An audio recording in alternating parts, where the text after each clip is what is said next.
I do? The whole situation is so confusing. Good plan. Impossible things don't just happen. We'll get to the truth one way or another. Just relax. Even if everyone else suspects Lyney and Lynette, at least we will be supporting them from the stands. Besides, I doubt Farina understands any more about what happened than we do. Thanks, Navia. Well, we'll be going then. Best of luck to you.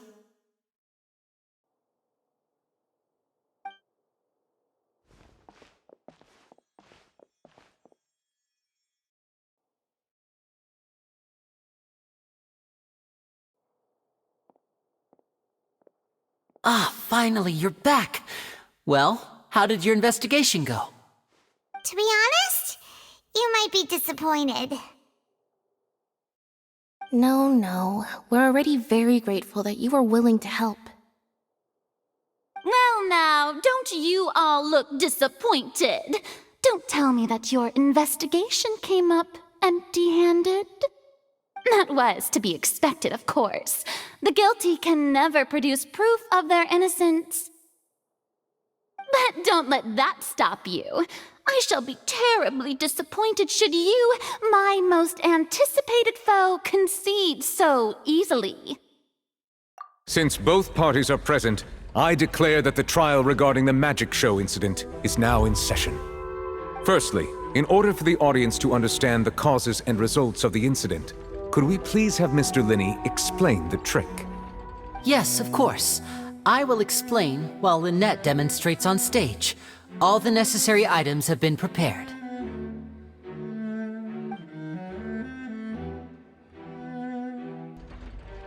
Thank you, Mr. Lyney. In that case, I take your statement to be that you ran to and remained hidden within the magic box in the audience stands once the trick began, and thus could not have committed the crime. Is this correct? Yes, that's correct, Your Honor. In that case, I call upon the prosecution. Lady Farina, do you wish to refute his statement in any way? Why, of course I do. Allow me to take the first shot and break this case wide open. Mr. Lyney is clearly lying. There is no way you could have been in the box the whole time if you were to abduct Halsey and murder Cowell. In fact, I'd say you were hardly in that tunnel at all. That is simply your hypothesis based on the presumption that I'm guilty. Oh, is that so? And if I may ask, what did you hear while you were inside your box? The roaring countdown of the crowd, of course. That's how I kept track of the time and built anticipation for the finale. And you didn't hear anything else at all? Nothing that might leave an impression of any kind? No, nothing. I see. But when the count reached 30 seconds or so, there was a thud. One so loud that I believe practically everyone heard it. Huh? Hey, hang on. Something's not right here.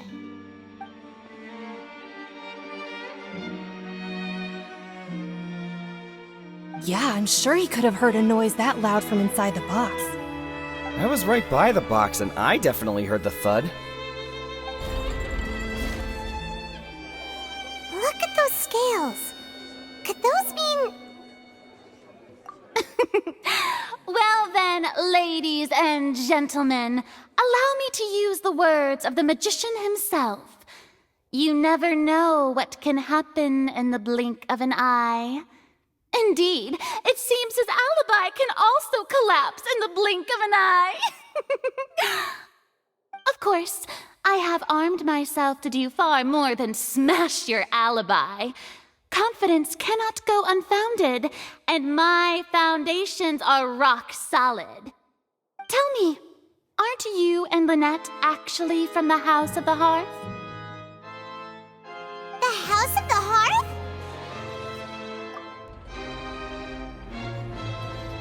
No wonder they did something like this. So the serial disappearances were the Fatui's doing. Now it all makes sense. I've got a feeling that what happened on stage probably wasn't just an accident. That's irrelevant.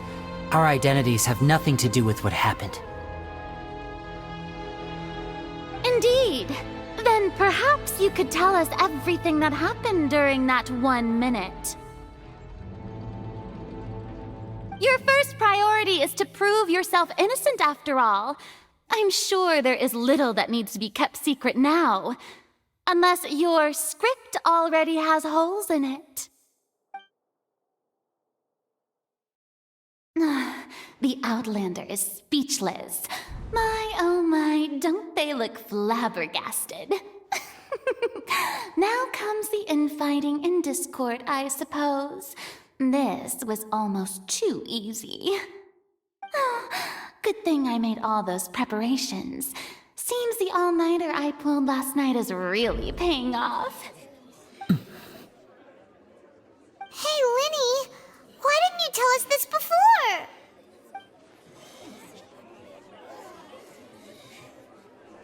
Order! Order! Mr. Lyney, allow me to re-establish the facts. Lady Farina has raised 2 points. First, when the thud was heard in the Opera House, you were neither in the box nor the tunnel. Second, you and Ms. Lynette are both members of the House of the Hearth. Are these claims true?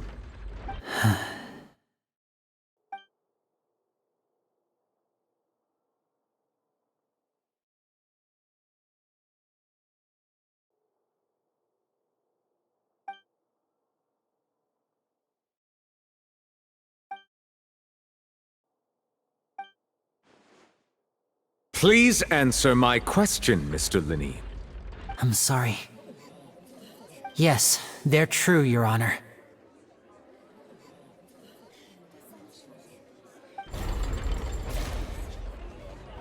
I knew it! Well, that's it. We might as well move on to the sentencing already. What should we do now? Granted. In that case, what is your request? Is that really necessary? They're already as good as guilty. The defendant deceived their own attorneys. What is there left to discuss? Order! Order, I say! Your request is reasonable, and we shall adjourn. This trial will reconvene in 1 hour.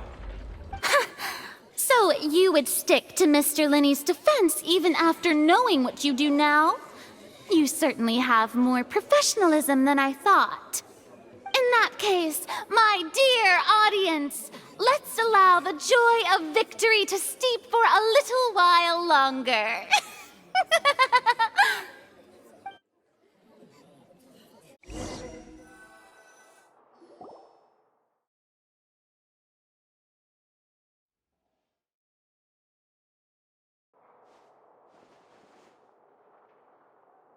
Well, this is awkward. I didn't think the Hydro Archon would dig all that up. I'm sorry, Traveler and Paimon. Yeah, sorry. Paimon doesn't know where to start. We trusted you two. We based our entire reasoning on the assumption that you weren't bad guys. Not to set the wrong tone or anything, but Paimon's really mad! I'm very sorry. I know you're angry, and reasonably so, but please, let me explain. I know you've clashed with the Vatui several times before. I wouldn't be surprised if just hearing the word is enough to make you upset. But our organization is very, very large, and the Harbingers have very different personalities and goals. Right now, we want to save people. As many as we can. That's right. I'm sure we're on the same page when it comes to this nation and the disaster that its people might face. I knew if it weren't for our respective identities, we could become good friends. That's why I didn't wish to flat out lie to you, but chose to hide some details instead. The truth is very important, but being completely transparent about everything would see us spending more effort than we need to. Right. So, you be the judge. Heck, if I were you, I fear that I'd even struggle to trust me at this point. You met a Fatus who works as a magician, a trickster by trade. All by coincidence, too. But still, I'm asking you to trust me. I am no criminal. At least, not in this case. Sorry. Please forgive us. Well, you both say that, but... Right, let's hear your answer first, and no lies now! Of course. I'll answer any question you ask. We've been trying to find out how the Oratrice operates. We want to know why it has a consciousness. Why can it deliver sentences accurately? During our investigations, we learned that the machine's core is beneath it. From that moment on, Lynette and I have been designing this box swap trick with the objective of getting close to the core. Is that why you needed a whole minute? That's right. In truth, the audience would take about 75 seconds to count down from 60, while I would only need 15 to get to the opposite box. So, after jumping into the tunnel, I accessed the Opera House basement via the vent, and went to investigate the room in which the core is stored. That air vent was created during the construction of the tunnel specifically to execute this step. Well, nothing. As soon as I reached that room and was about to investigate, I heard someone's voice. Which should have been impossible, of course. I was quite certain that I was the only one in the room. That voice seemed to recognize me and tried to speak to me.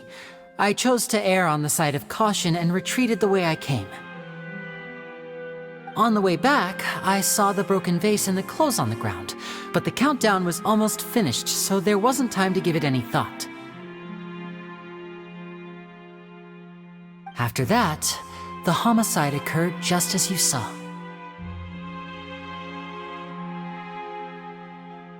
Well, that explains why you didn't hear the thud. Because of that prophecy I told you about, of course. We must know all we can about this nation's secrets in order to deal with that prophesized crisis. That's the only way we can save everyone. So, there you have it. The whole truth. I swear, I didn't hide anything from you this time. It was never my wish to proceed under this cloud of mistrust either. But like I said earlier, you can be the judge. If you want to leave because you don't trust the Fatui, there's nothing I can do to stop you. Well, Traveler, you decide. Paimon will follow your lead however you choose.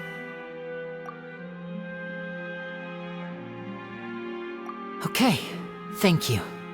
Thanks for giving us a chance. The current problem is that the scales are tipped pretty badly against you two. If we want to refute the Hydro Archon's accusations, we're gonna need a seriously watertight defense. Huh? Oh, Paimon thinks she gets what you mean.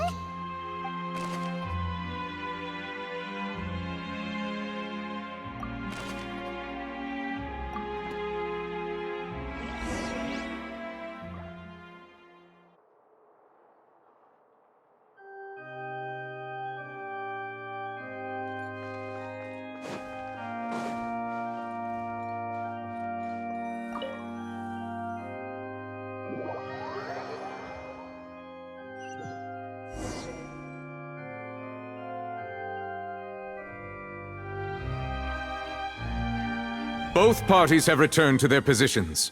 Let us continue the trial. When last we left off, Mr. Lyney acknowledged the new evidence presented by Lady Farina as fact. Therefore, Lady Farina may continue stating her reconstruction of the events. That took long enough. Now then, if everyone would lend me their attention. At this stage, let's revisit that scene from Lyney's perspective.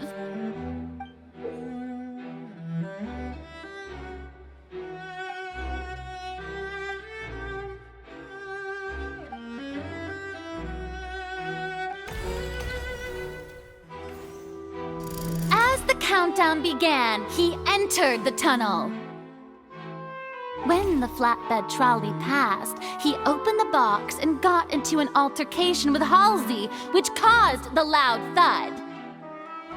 He did not realize that this sound could be heard by everyone in the opera house, which is why he claimed earlier that he could not hear the sound. Finally, he used the vase to knock her out, before making her change clothes to prevent others from recognizing her. At this time, Cowell arrived in the tunnel, having heard that strange noise, and caught Lyney red-handed. So Lyney proceeded to knock him out too before stuffing him into that box. Afterward, Lyney passed the unconscious Halsey to his accomplice through the magic box in the audience stands, before operating the devices such that Cowell's death would be ruled an accident.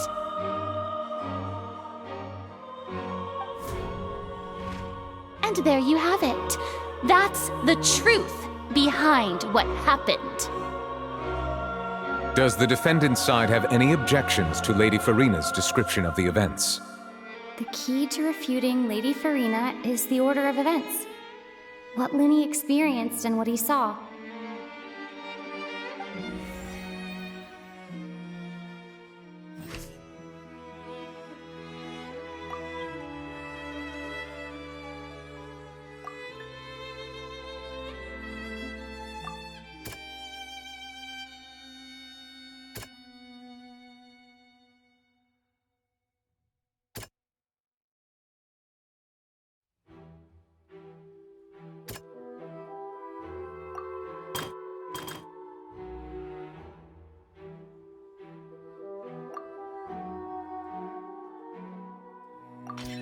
According to Lyney, he left via the vent after entering the tunnel. He couldn't have had that altercation with Halsey.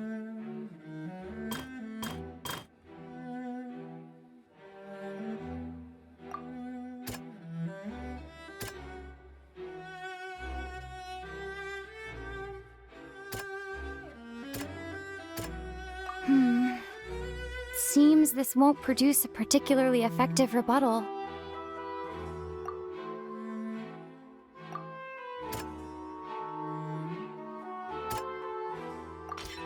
Lyney went to the room that contains the Oratrice's core. This is the actual truth.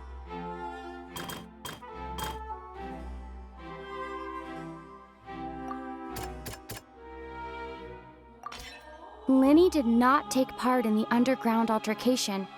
He only witnessed traces of the aftermath. Attention! Ace Detective Paimon has something to say! When the countdown started, Lyney did indeed go into the tunnel. But he immediately used a vent to access the Opera House basement, which is where the underground core of the Oratrice is stored. Once he reached that area, he heard a voice in what should have been an empty room. Since he felt something was amiss, he returned immediately. The crime scene had already developed by the time he reached the tunnel again, and in order to complete the magic trick, he did not remain there for any length of time.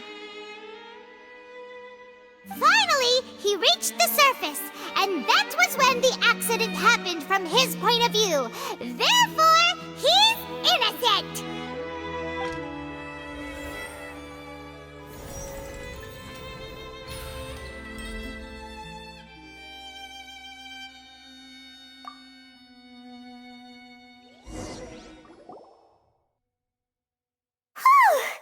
Paimon did it! Paimon actually managed to say all that! Oh, wasn't it awesome? In other words, you believe that he knew nothing of the incident? That's right! My reasoning? If that's the case, then if Cowell hadn't entered the tunnel, who was the entire setup meant to kill? Assuming that what you say is true, Lyney only needed to kidnap the young girl to cause a new disappearance case. What would the point of killing someone on Oh, they have a point. That's right, you tell him! And that's why they're partners of mine. They've managed to turn things around. Oh, well, your denial is very strident, I'll give you that. But what proof do you have to back your claims? Of course I do. If he had been in the magic box the whole time, how could he have not heard that sound? Why do you ask? You're saying that he wasn't?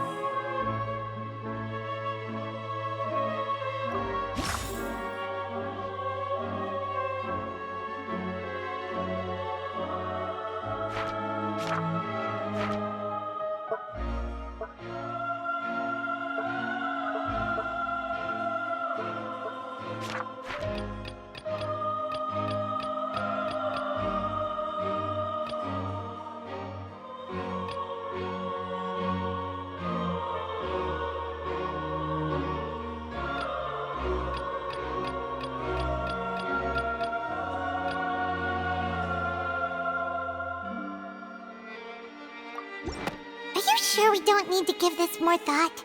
Paimon thinks there's something off here.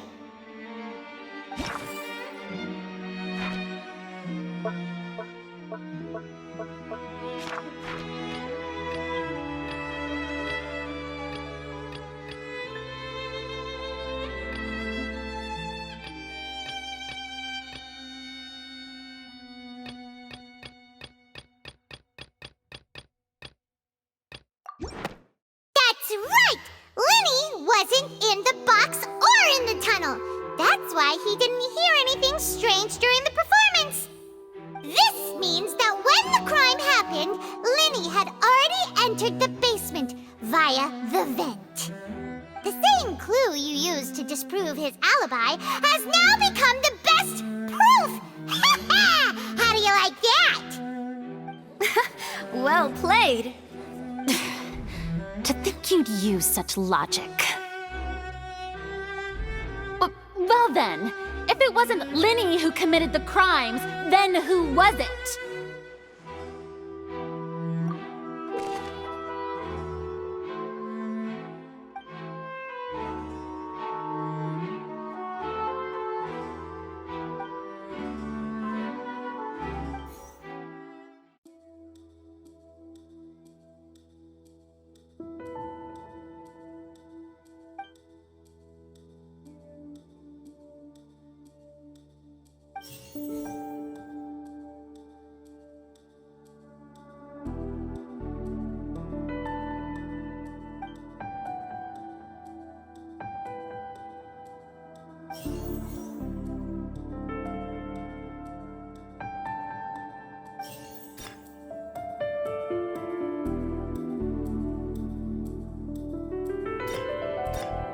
Could there have been a third person involved?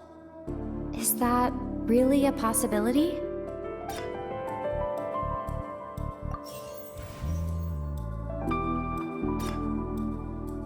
The deceased's name is Cowell, Lyney's assistant. He would have been able to tamper with the equipment.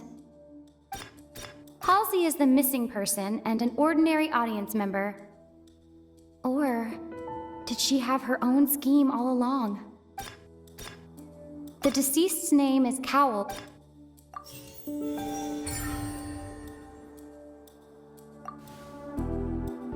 Huh? That can't be right. Are you serious? The killer was, in fact, Cowell, the deceased! Oh, is that so? How interesting! Let's hear your reasoning then. What I must do next is recreate the truth. What Cowell did, and how he went from would-be perpetrator to victim. No one entered or left the Opera House through its entrances. So, where would the criminal have wanted to take Halsey?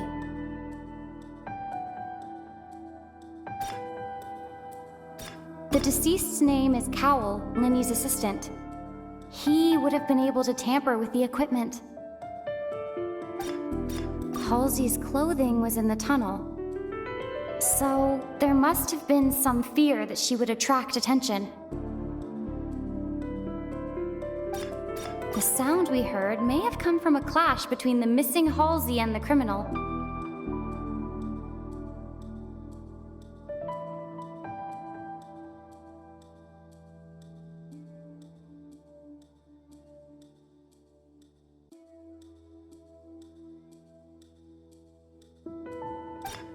Lyney was not in the tunnel at that moment, which gave our criminal ample time.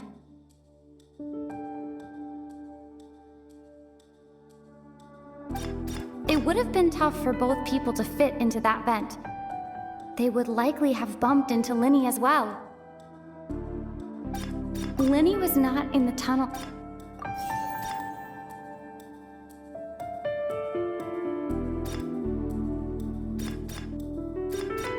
The sound we heard may have come from a clash between the missing Halsey and the criminal.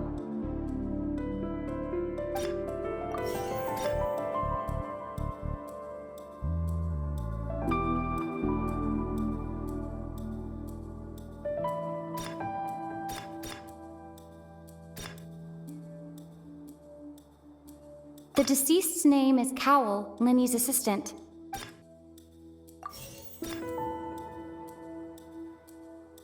No one entered or left the Opera House through its entrances. So, where would the criminal have wanted to take Halsey?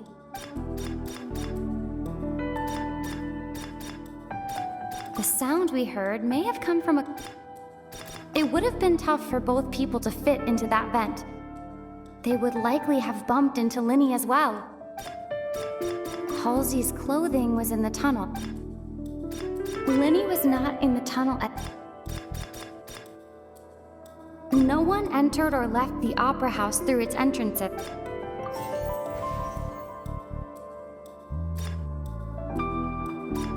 Halsey's clothing was in the tunnel. It would have been tough for both people...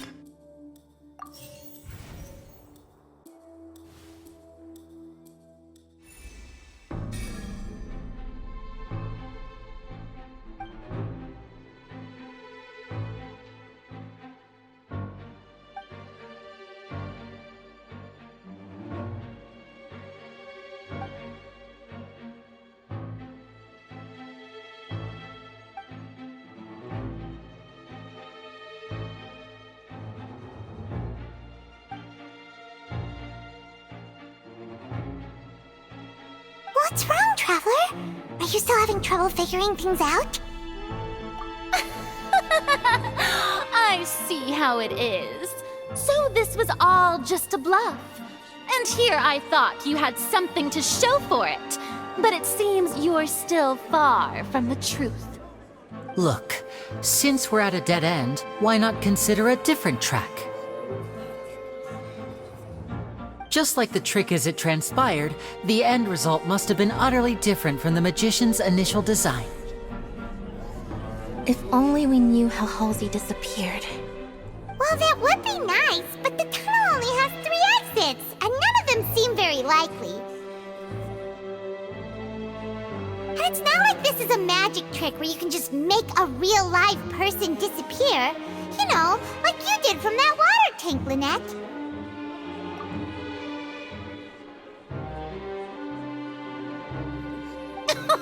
Excuse my interruption, dear opponents, but do you not see that the crowd is growing impatient? There is no greater sin in this opera house than an awkward delay in the performance.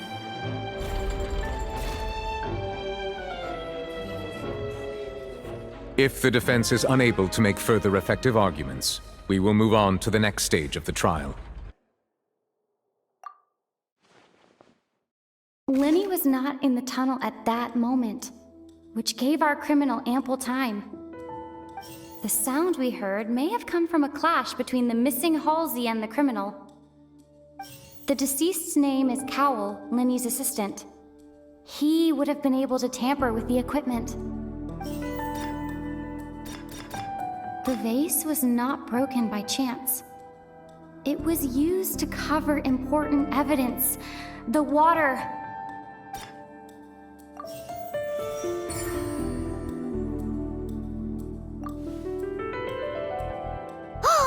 Paimon gets it!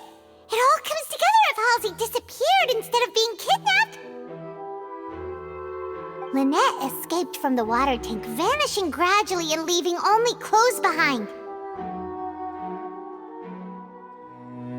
If there's a similar method where a person could be transformed into water... Oh, just a moment, please. I do hope you know how preposterous you sound at the moment. How could a person ever be transformed into water? This is reality we're talking about here, not some magic trick. Must we really?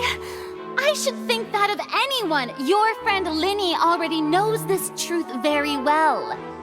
Magic tricks are ultimately just illusions and misdirection. But Halsey's disappearance is very real. We're talking about two completely different things. Even so, I trust the Traveler's judgment. The truth must be out there somewhere. Perhaps some new line of reasoning may open if we try to gather all the focal points that don't make sense. Since Cal was the deceased, we haven't placed much attention on him. But given that we aren't making much progress with the case, it wouldn't hurt to have a look at his belongings, would it? People really do come up with all sorts of harebrained schemes when at the end of the rope. The way I see it, your suggestion that we broaden the scope of our investigation is nothing but a tactic for stalling the trial. Nevertheless, I believe that this is a reasonable request on the part of an attorney. Since the trial does indeed appear to be at an impasse, I believe that additional evidence may help us make more progress. Guards, please step into the lounge and examine the personal effects of the deceased Cowell.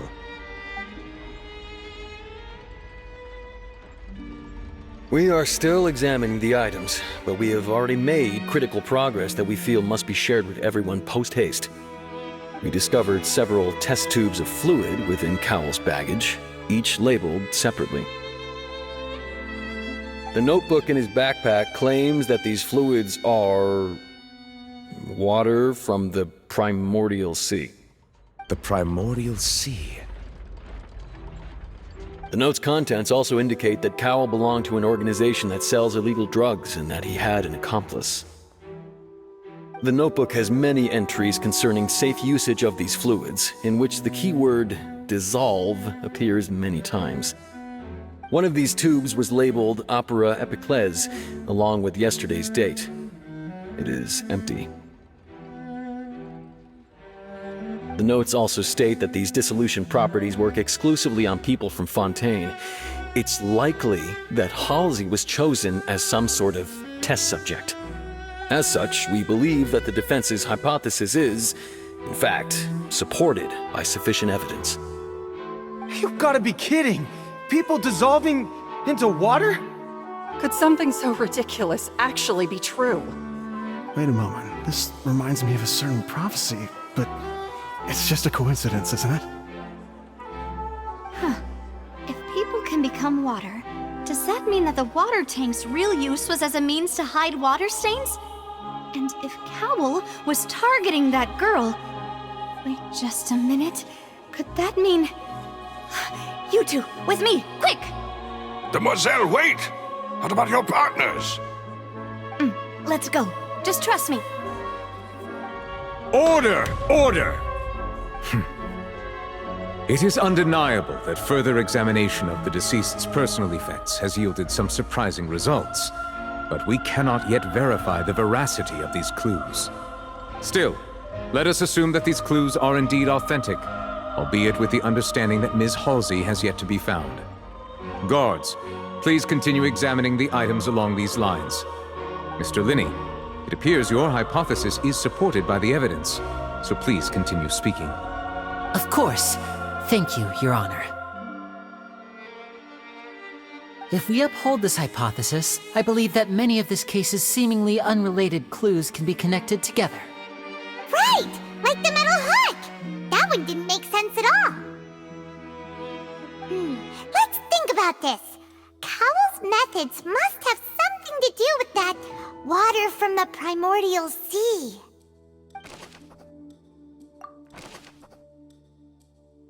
The deceased's name is Cowell.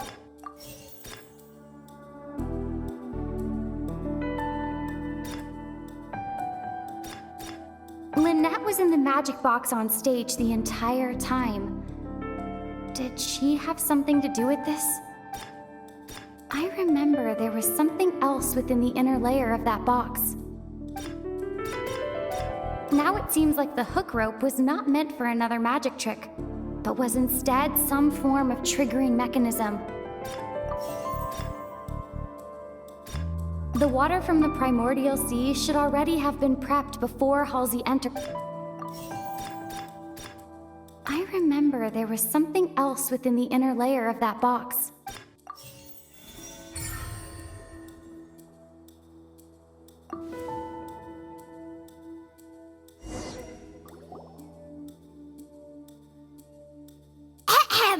It's Ace Detective Paimon's time to shine again!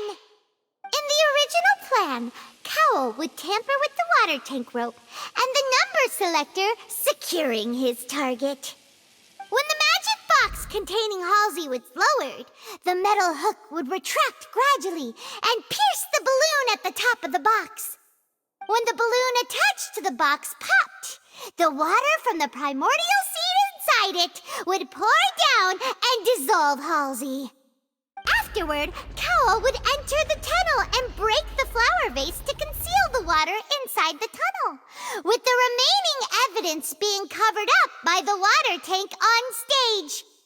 But he encountered something unexpected in the tunnel and wound up being fatally hit by the same water tank he meant to use to cover his tracks. Huh. That does make sense. That actually links together a lot of the more confusing pieces of evidence.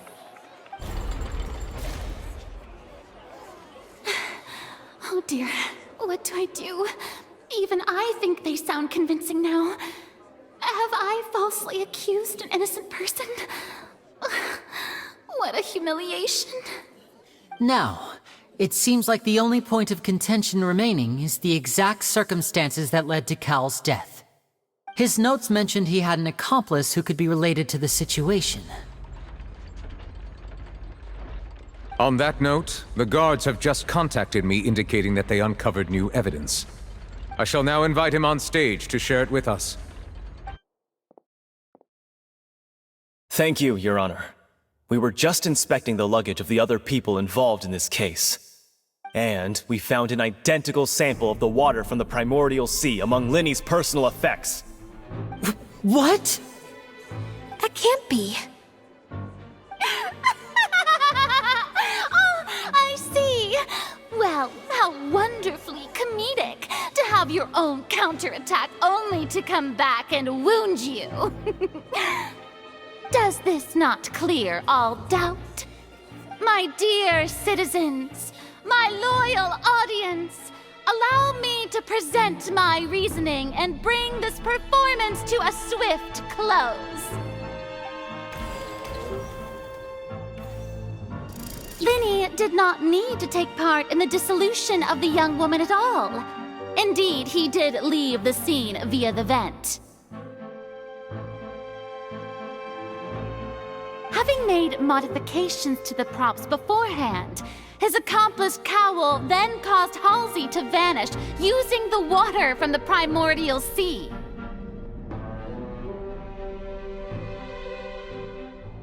But upon his return, in cruel avarice, Lyney desired sole credit and prepared to do away with his partner in crime. Ultimately, he knocked Cowell out, and the tool meant to cover the crime up also became a murder weapon. Now, as much as I regret having come to such a viciously straightforward conclusion, it does seem that the famed Fatui is quite the cold-blooded and ruthless organization.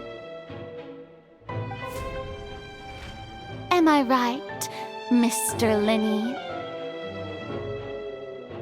We've used up all the evidence we collected.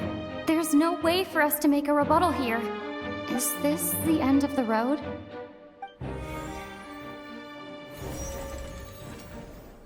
Oh no! Paimon can't think of anything either. It doesn't look like there's any way around this. Seems using the water as new evidence was too good a move. Why did this have to happen now? I think we've all seen enough now, and we have ample witnesses to my flawless reasoning. I believe this is indeed the finale!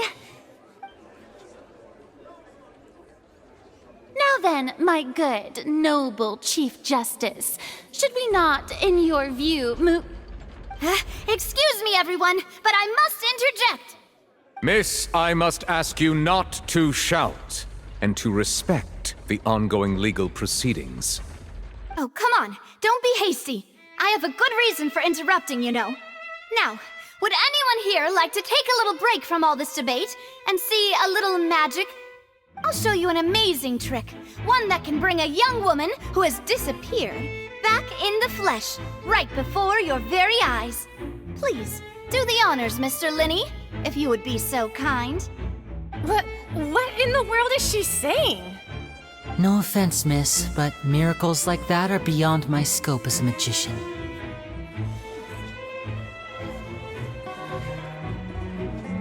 Come on now, don't be silly.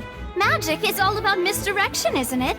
It often conceals the truth while presenting a fascinating illusion. But once everyone believes the illusion, can't magic reveal the truth to them once again?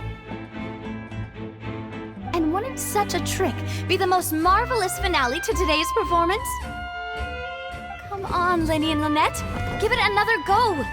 Don't worry, Spina di Rasula has made the necessary arrangements on your behalf. But as the magic makers and stars of the show, I think I should leave the final performance to you.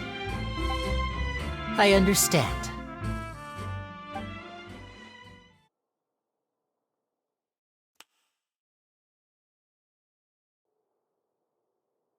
And voila!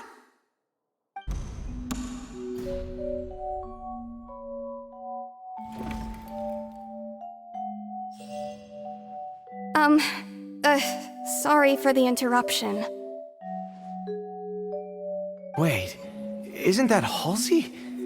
So the whole thing about people dissolving wasn't true after all? To be clear, I'm only here because this person told me that if I testified, the merit of doing so would lessen my sentence. I was hiding outside this room listening to the proceedings because I was afraid that I would be the one put on trial. I was just feeling happy that no one had noticed me, and then before I knew it, she caught me. That'll teach you to underestimate us three. Where should I begin? I'm sorry. I'm the one who killed Cowell. I admit it. What? Why? Firstly, my name isn't Halsey. It's Lillian, and I'm originally from Mondstadt. I heard that Lyney's show was gonna be a real thriller, but I missed the chance to buy a ticket, so I stole one. That's how I make a living. I steal stuff here and there, and I'd never been caught before. But I was noticed at the harbor a few days ago, and I barely got away. Lyney was the one who caught me in the act. Hey, no wonder you look familiar. So you were the thief! Lyney even mentioned that you were pretty skilled. Well, and I thought that would have been the end of it, but then the number selector chose me. He even mentioned the Fortress of Meripede. That's a prison, isn't it? So you can imagine how shocked I was. I thought he was onto me for sure. So I played along with the show while looking for an opening to flee, but then I got water poured on me for no reason, and then someone jumped into the tunnel to nab me. I wasn't going to take that lying down, so I knocked him out and stuffed him into the box. There was nowhere to run from there, though, so I had to change my clothes and hide in a box containing performance costumes. I slipped out after the first guard arrived at the scene and continued hiding inside the opera house. Can a person even hide in there? But I swear I didn't know that the water tank would fall down. Really, I swear it. Had I known that, I wouldn't have put him in the magic box. I may be a thief, but I'm no killer. Well, that makes everything pretty clear now, doesn't it? This time, we need to tell the entire story from Lily-Ann's perspective.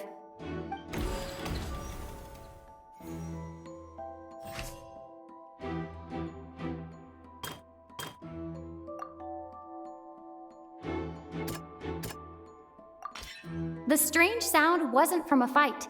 It was Lily-Ann's attempt to break out when she was frightened.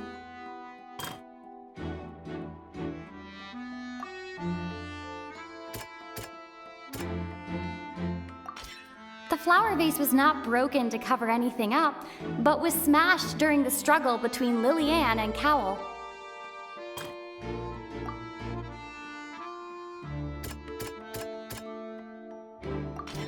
Lily-Ann was afraid that she would be recognized if she left, so she changed clothes and hid, biding her time. Just what one might expect of an experienced thief. And it's Ace Detective Paimon time! Having been selected out of the blue, Lily-Ann panicked. Her panic only intensified after she entered the tunnel and had water poured on her head. So she kicked the door open, producing the thud we all heard. Hearing the commotion, Cowell leapt into the tunnel, only to discover that Lily-Ann had not dissolved. He did not know that Lily-Ann was not from Fontaine, but was a thief who made her way in by stealing a ticket. Mistakenly believing that the water from the primordial sea needed time to take effect, he tried to force Lily-Ann back into the box. The two broke the flower vase during the struggle, but Lily-Ann came out on top, knocking Cowell out and putting him in the box. With no way of escaping, she changed her clothes and hid in the costume trunk until the performance ended.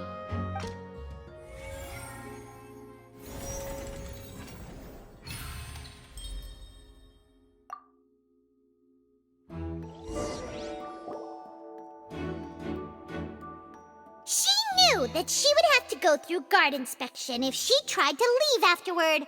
So, she has been trapped in the opera house these last 2 days. She had already become desperately hungry by the time we were chatting over macarons. So, she swiped 2 of them right under our noses. Talk about a sneaky thief. At this point, all the events that happened in the tunnel have now come to light. Ah, so that's the whole story. Bravo! Bravo!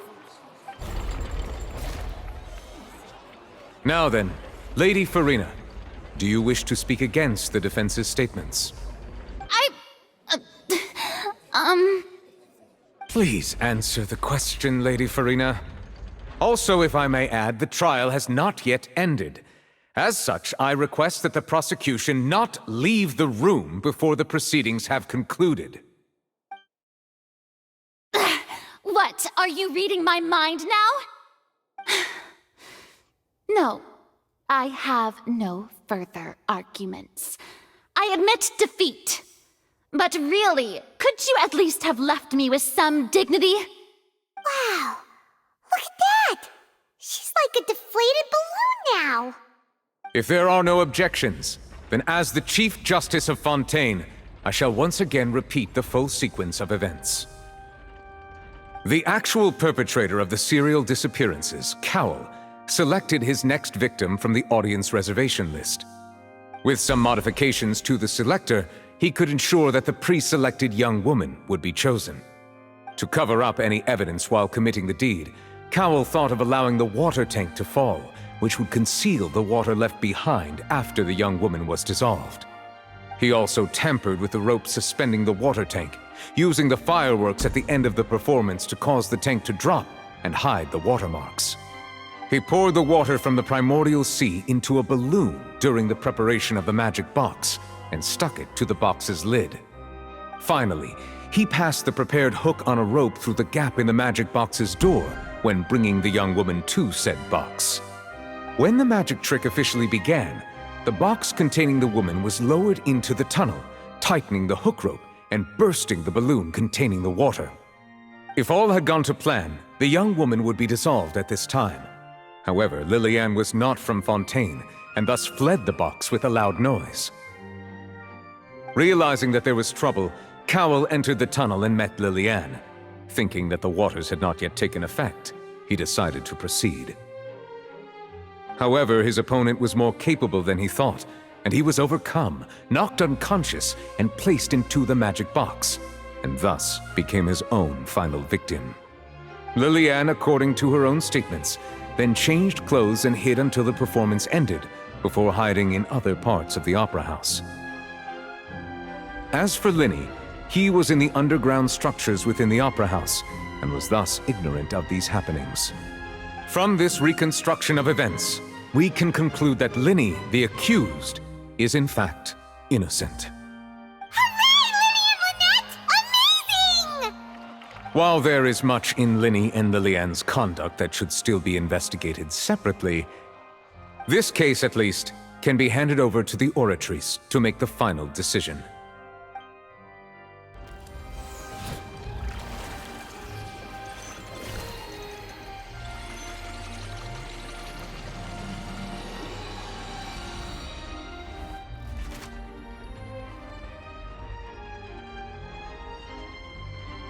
As such, Lyney and Lynette are officially declared not guilty.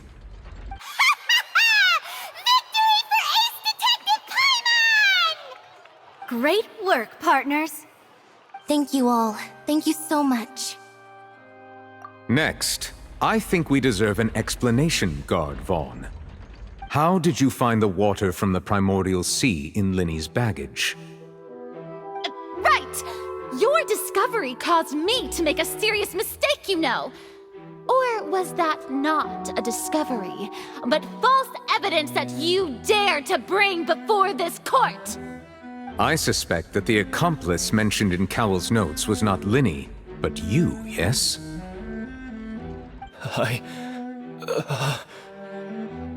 I'm sure you know what you must do to lessen your sentence. Speak quickly! Unless you want to earn yourself a one-way ticket to Coupon Town. I was just following orders. We were supposed to place blame for the serial disappearances onto Lyney, and thus cause suspicion to fall on the Fatui. The higher-ups said this was the best opportunity to do so. And now that your plan has fallen through, and the secrets of the water have been revealed, you have become a liability to said higher-ups, yes? Therefore, you would be wise to tell everything you know, and seek the protection of the guards. Yes, I'll tell you everything I know. Our boss discovered that the water can cause people to dissolve. It can also be made into a potion, which when extremely diluted, can cause people to experience unforgettable exhilaration. We've been in this business for a while now, and have made decent mora off it. The disappearances were also the boss's idea. I mean, this is the boss we're talking about.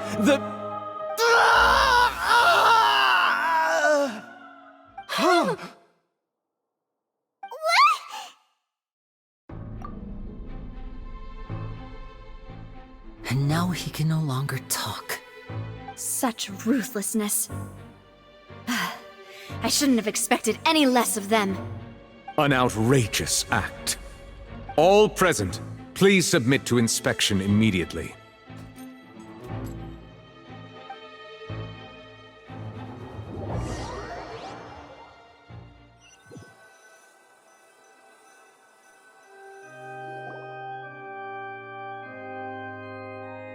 So, we're just going back now? That's true, but... Traveler, Paimon! Please wait. Lyney... I know you may not want to speak to me right now. Maybe you don't even want to look at me. But still, let me thank you again for defending me to the end, even after you learned that I'm a member of the Fatui. I guess. But regardless, I'd like the opportunity to set things straight. I didn't approach you with any ulterior motives or ill intent. I've spoken to you as myself, just plain Lyney this entire time. As for why I'm a Fatus, it's because the goals of the House of the Hearth align with those of an orphan like me. That's all. That was how Father, who you might know as the Knave, approached recruiting us back then too. The Knave? The one who controls the House of the Hearth? She's your father? That's right. And since we're here, I was wondering, would you mind hearing a story? It's about my past. Back when our parents first died, Lynette and I were left wandering the streets. To survive, I took to surreptitiously observing an older street performer who did magic. It took me several days to figure out how he pulled off his amazing tricks. I took my sister through several streets until we found a crowded corner, and we began to perform magic tricks there. To my surprise, we proved to be pretty popular, and we could at least stop worrying about where our next meal would come from for a time. But I didn't want my sister to remain a street rat together with me forever. Before long, an aristocrat came to me and claimed that he wished to take us in after watching my performances. So you went from orphans to nobility just like that? That was how we felt at first too. As if fate was on our side and we could say goodbye to those painful days. But I gradually discovered that while we were called foster children, he was really after my talent for magic tricks.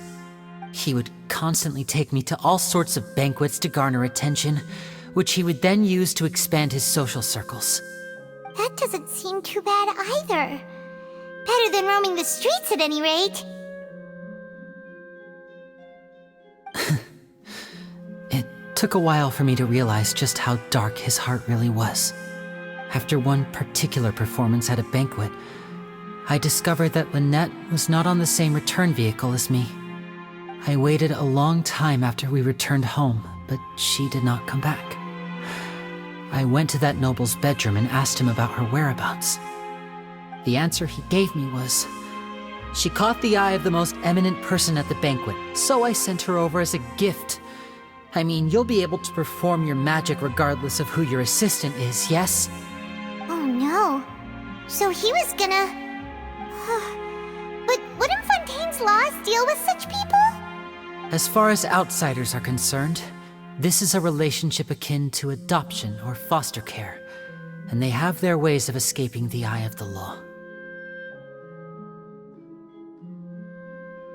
I managed to ferret out the location of the mansion of that so-called eminent person and hurried through the night. But by the time I leaped over the walls, avoided the guards, and made my way in, all I saw was the moonlit ground covered in blood, and the knave standing there in the darkness. So, she'd already taken care of that guy. That's right.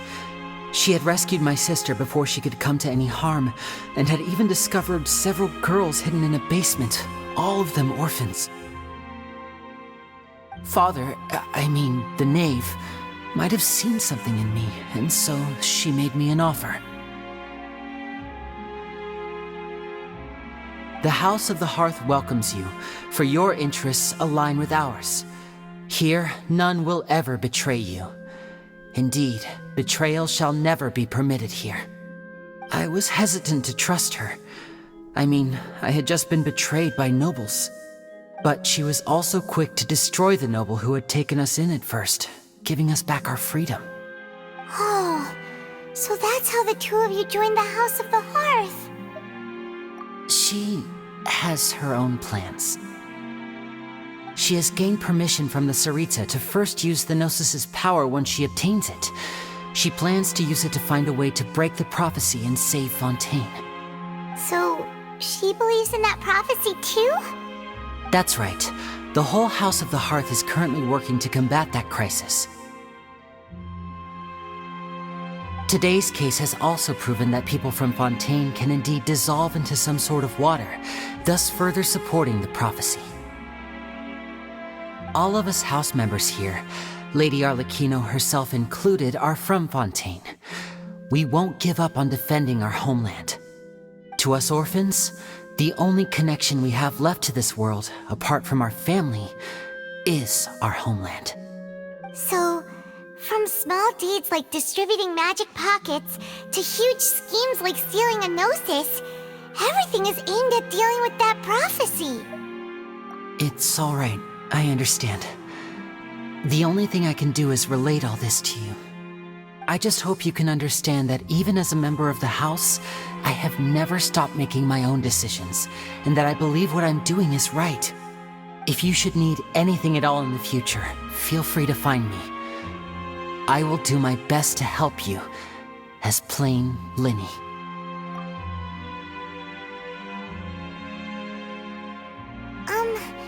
Bye, Lyney!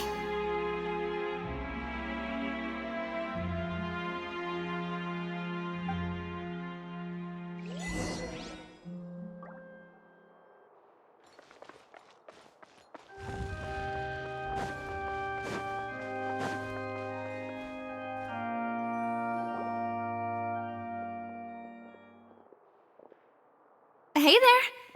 What was with the disappearing act you pulled right as the trial ended? Were you looking for us, Navia? Well, this whole thing isn't exactly over, is it? I do feel that we're getting closer to solving the serial disappearances case, though. Don't you think so? Huh? What's wrong, my dear partner? Besides, are you sure we're the ones who can crack a case that's been cold for decades now? And given that there's new evidence from the trial, there should be a trail of breadcrumbs for the Hydro Archon's people to follow now, right? Ah. I see. Well, I won't lie. I'm a little shocked to hear that from you. But I suppose you are just travelers who have only arrived in Fontaine after all. Sorry. I might have been too presumptuous. Don't say that, Navia. Ah, and we were having so much fun investigating with you, too. It was like having new waters flowing into a stagnant mire, causing new hope to spring forth, and the reflection in the murk to become clearer. Sorry about that. I'm a bit prone to nostalgia. Don't mind me. Wait, shall we have a farewell meal? You know, to commemorate our time as partners? Huh? Do we really need to get that formal? Well, guess you really did treat us as partners, huh? Well, I'd just like to have a proper ending to every important memory. That way there are no regrets later. Anyway, it would just be a meal, so it shouldn't take up too much of your time. You don't have to twist Paimon's arm. If Boss Navi is treating, count Paimon in! Oh, wonderful. In that case, why don't we return to the Court of Fontaine and head to the Hotel de Boer? I believe we'll make it just in time for dinner. All right then, let's have our farewell meal!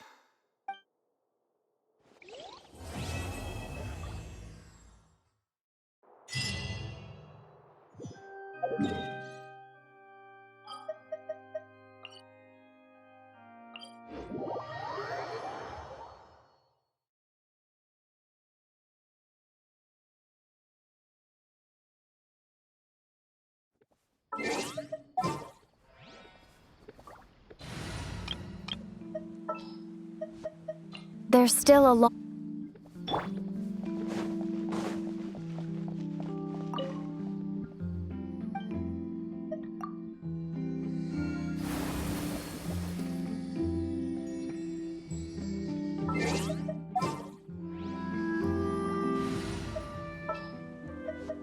Time to broaden...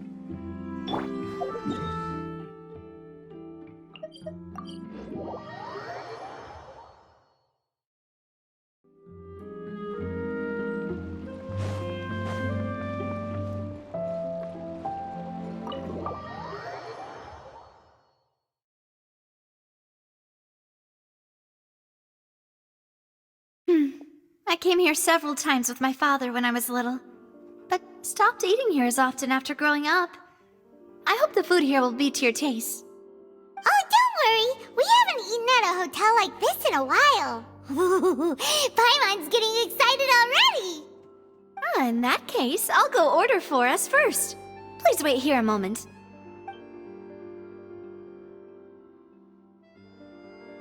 Ooh, everything looks so good. People in Fontaine sure know how to enjoy life. Why, of course. Go ahead, try whatever you like. If the food's good, I'll make a group reservation for the rest of Spina di Rosula next time. And if it's not? Well, then I'll still bring everyone. Albeit with only one dish per table. You, sure have your own way of doing things. Oh, we called this a farewell meal, but we could also treat it like a victory feast, right? We did just win that case after all. Oh, true. Very true. In that case, boss, we'll have another 2 dishes.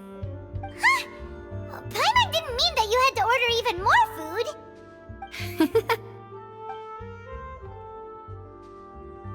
Speaking of cases, do you think that the mastermind behind the serial disappearances will get caught soon now that this has all happened? Well, we've certainly taken a big step forward, but I feel that's about it. We know that there's an organization that means to dissolve these young women, but we still don't know what they are really after. If it hadn't happened right in front of us, Paimon wouldn't have ever believed that a person could be dissolved like that. Right? Yet it was because this was such a preposterous notion that the investigation could never really move forward before. Ugh. If only that guy could have finished speaking! We were so close to hearing who was behind it. In such investigations, even the smallest step can seem like a yawning chasm if the trail of clues is cut off. To be honest, I don't have high hopes for any follow-up that the authorities might conduct. It's not that I don't have faith in their ability, it's just that a different perspective is required in some matters. It's easy to guard against and deceive a single narrow perspective. A shift in thinking is required at such times in order to produce a breakthrough. Which is exactly why the Spina di Rosula exist. Those highfalutin folk are not all-knowing. That's why we exist. To seep into the cracks where filth falls through, where their watch fails them. That's the kind of problems we solve. Seems Paimon thought things were simpler than they actually are. It's all right. Well, this was supposed to be a farewell meal, so I doubt you have further interest in this business, right? Let's talk about something else. Like, what are your future plans?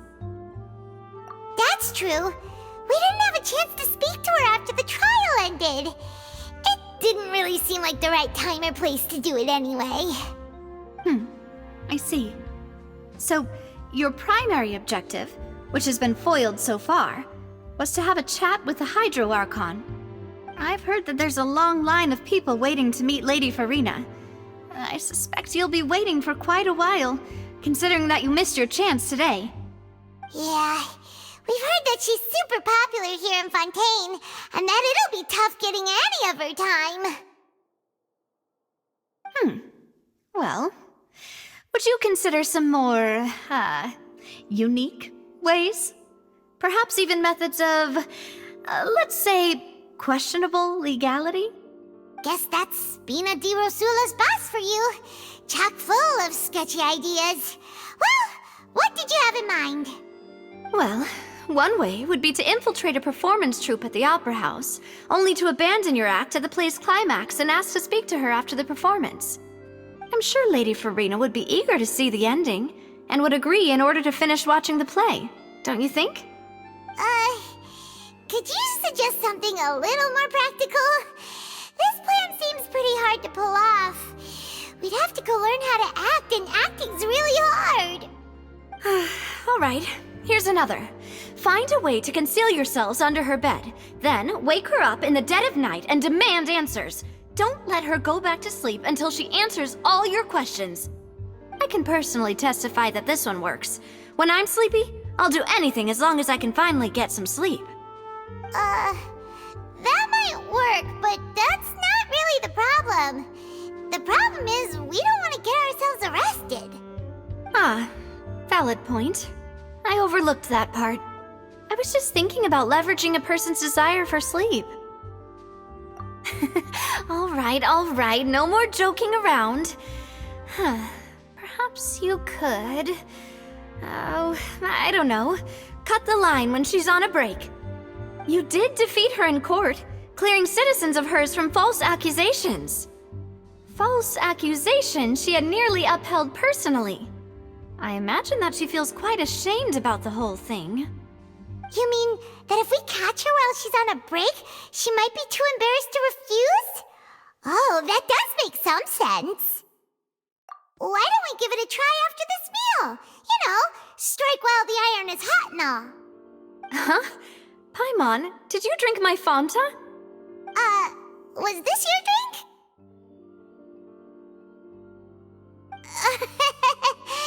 Sorry about that.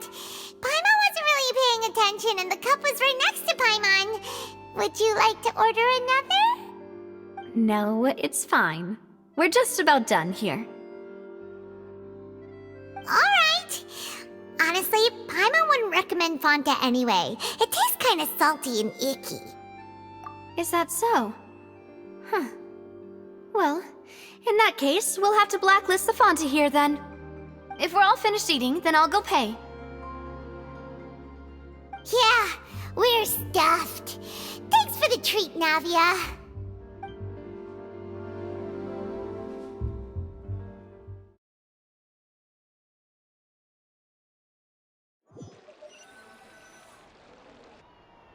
Oh, so full. Paimon can barely float anymore. Nah, that would be so... normal. You know, like you. Okay. As for expenses this month, we're left with... Hey, Navia! What are you doing over there? Oh, nothing. It was just a meal, you know? Nothing the Spina di Rosula can't cover. Let's get ready to try to meet the Hydro Archon again. Bye, Navia! So this is goodbye, huh? Well, if you do encounter any other trouble in Fontaine, you're always welcome to contact the Spina di Rosula. I'll give your requests the highest priority. In any case, I wish you smooth sailing. I'll see you again, partner. See ya!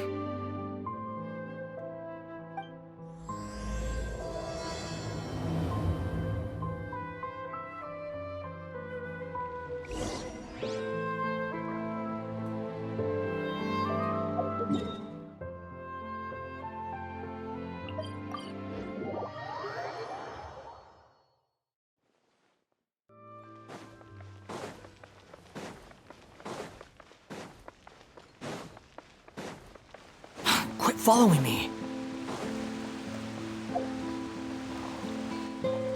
There aren't many people around anymore. Looks like that boat we took to Araneus might have been the last one. Vache. Looks like we're back here again. Huh? Traveler? Are you hearing voices again? Ugh. That's kinda spooky. Are you sure we don't want to come back in the morning? Vache? Vache. Hey, why are you still walking towards it? There might be something nasty in the water. Huh? Hang on. Paimon can kinda hear a voice. It's calling for Vache, right? Hey, Traveler? Stop walking!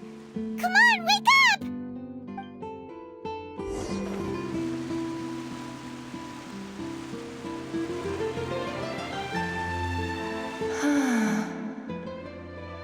Vache, are you... My dear Vache! No, wait. You seem to be someone else.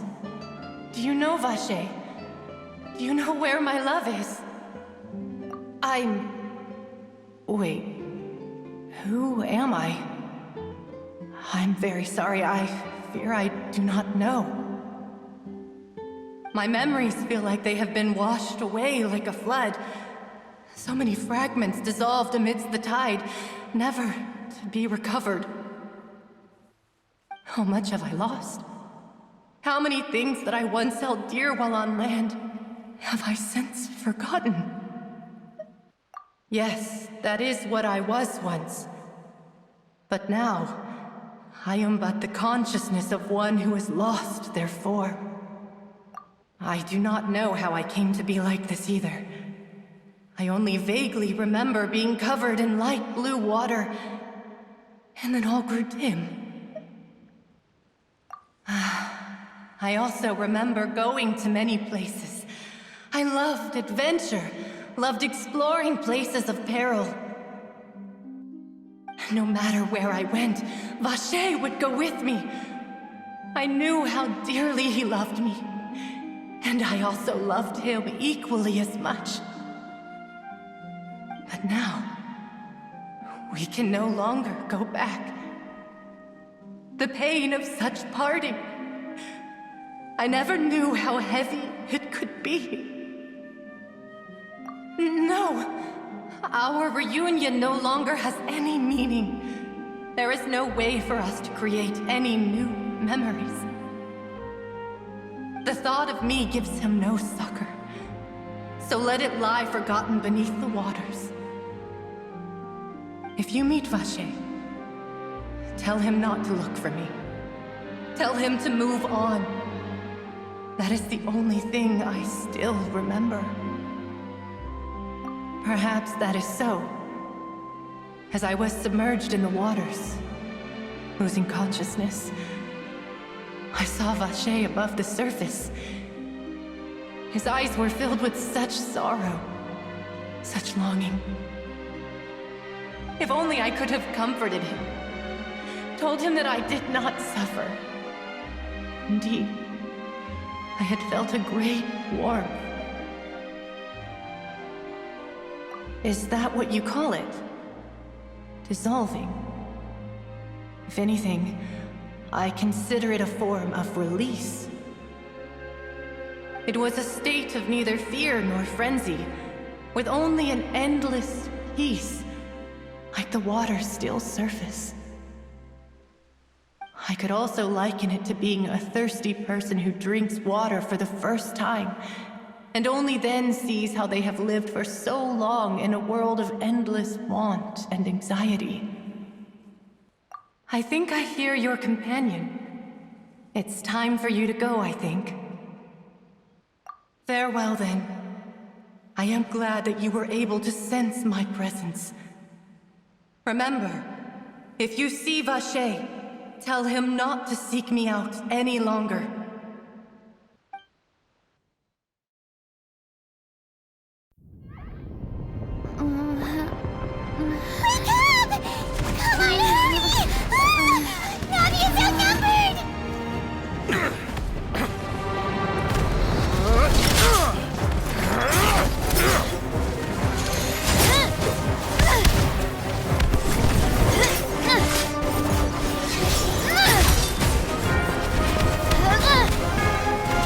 Demoiselle, look out!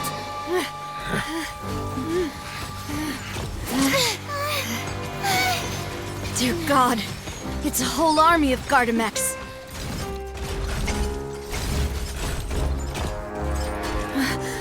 Chlorand?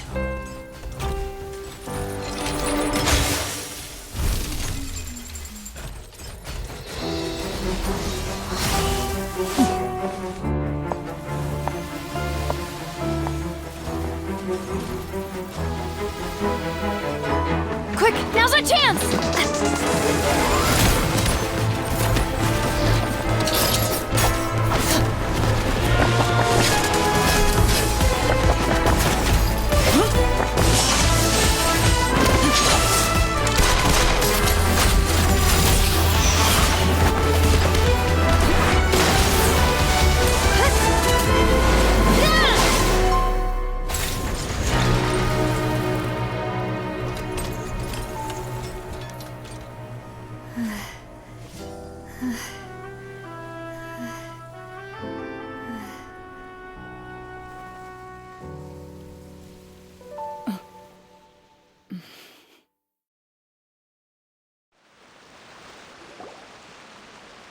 I should thank you for lending us your sword there, Clorand.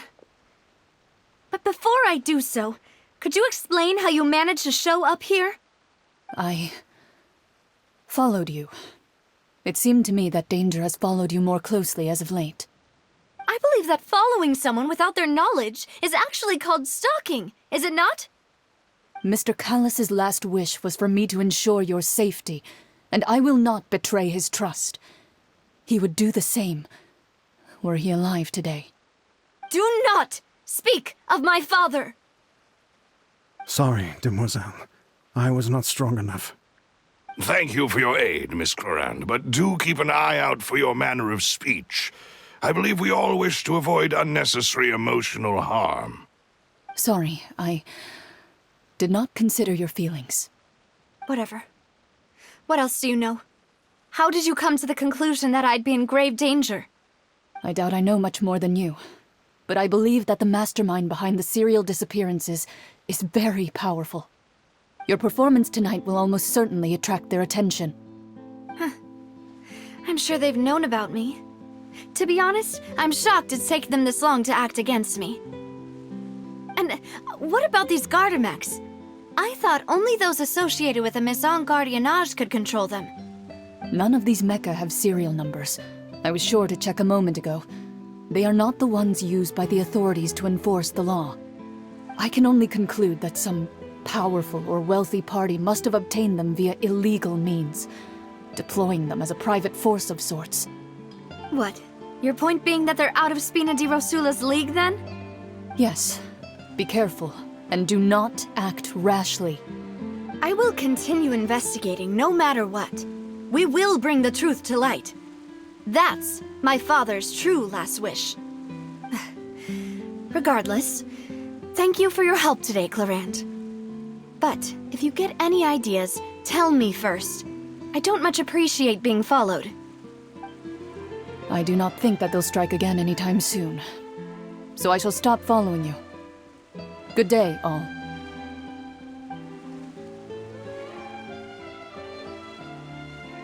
Right. I suppose that's the best news we've gotten today. Demoiselle, I believe that Miss Clorand was being sincere with you. If we tried, we could attempt to thaw relations a little. I know, she's... Oh, thank goodness! Paimon thought we were done for! Those Gardamex came out of nowhere while you were unconscious, and Nadia and her gang saved us!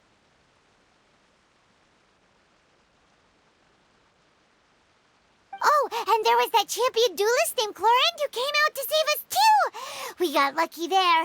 Paimon probably couldn't have fought them off otherwise. Oh, come now. Forget all that polite talk. That wasn't really a farewell meal we had back there.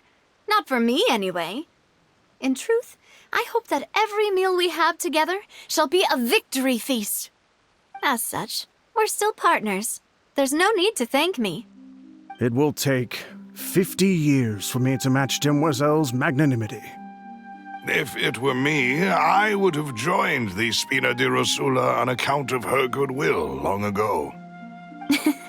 All right, you two. That's enough.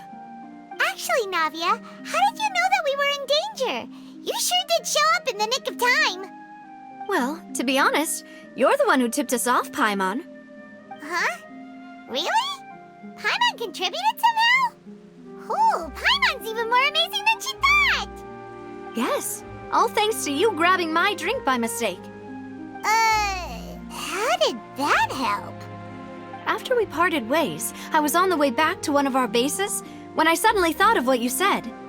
That the Fanta tasted kind of salty and icky. Fanta only comes in sweet flavors, so how could it have tasted salty? The color of the drink, if I recall, had also been a bit off. So the Fanta had been spiked with water from the primordial sea? Yes. So, if you hadn't drunk that cup for me... Spina di Rosula is preparing the grandest of awards for you as we speak for saving the boss. Huh? Really? I sent people to Hotel de Boer to investigate, but whoever did this left no trace at all. That's when I figured out that you might be in danger, and hurried here as quickly as I could. But why would they go after us too? All we did was defend Lyney in court and help clear his name. Ugh, now we're caught up in this mess too, aren't we? Well, you did foil a plan that they were probably pretty proud of, and almost got their name in the process. Speaking of which, did anything strange happen when you drank the primordial seawater? Well, it can't be a coincidence that the traveler fainted just now. She said that she heard that voice calling for Vache again. Oh, and this time Paimon heard it too, but it was real faint. Does this situation have to do with the primordial seawater then? Does that mean the primordial seawater raises someone's sensitivity to hydro when it's used on people who are not from Fontaine? That doesn't sound like too much of a bad thing, to be honest. New intel? While you were out cold? Well, let's hear it, shall we? Oh, that is important. Vache. That name doesn't ring a bell. I suppose he hasn't stepped forward as a witness in court lately. Since he saw that young woman dissolve, he was at least at the crime scene. But he never gave testimony or any information regarding people dissolving in the primordial seawater. Could he have been threatened? Yes, thank you. This is very important information indeed. We will continue to investigate. Oh, you mean you'll help us investigate? Well, you did say that our farewell meal didn't really count. That means we're still partners, right? And besides, we're in this now whether we like it or not. You're not gonna let those people who targeted us get off the hook so easily, are you, Traveler? Demoiselle, do try not to look quite so pleased. You are the face of Spina di Rosula, after all. You talk too much. Well, in that case, let's head back to one of our bases, shall we? I'll arrange accommodations for you. We also have some plans to go over, and hopefully we can deepen our bonds as partners. But we'll take that one step at a time, I guess. Don't worry, you two. With us around, our base is definitely secure.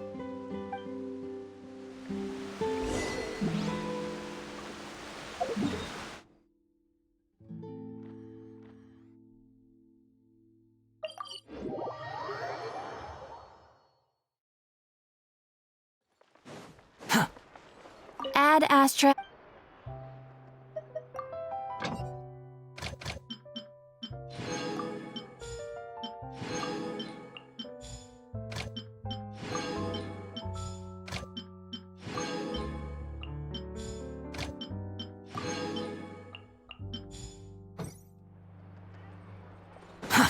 Too slow.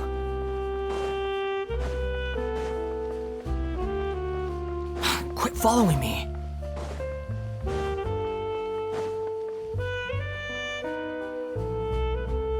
It's right up ahead, but let's make sure we weren't followed first.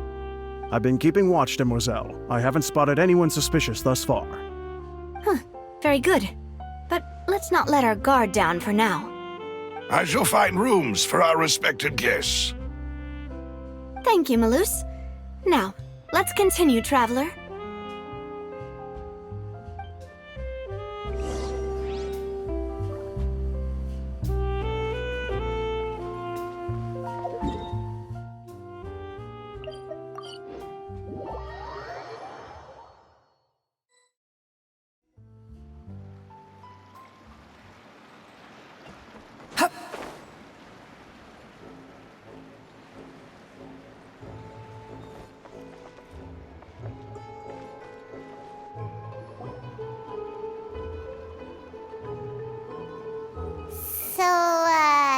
This is your base?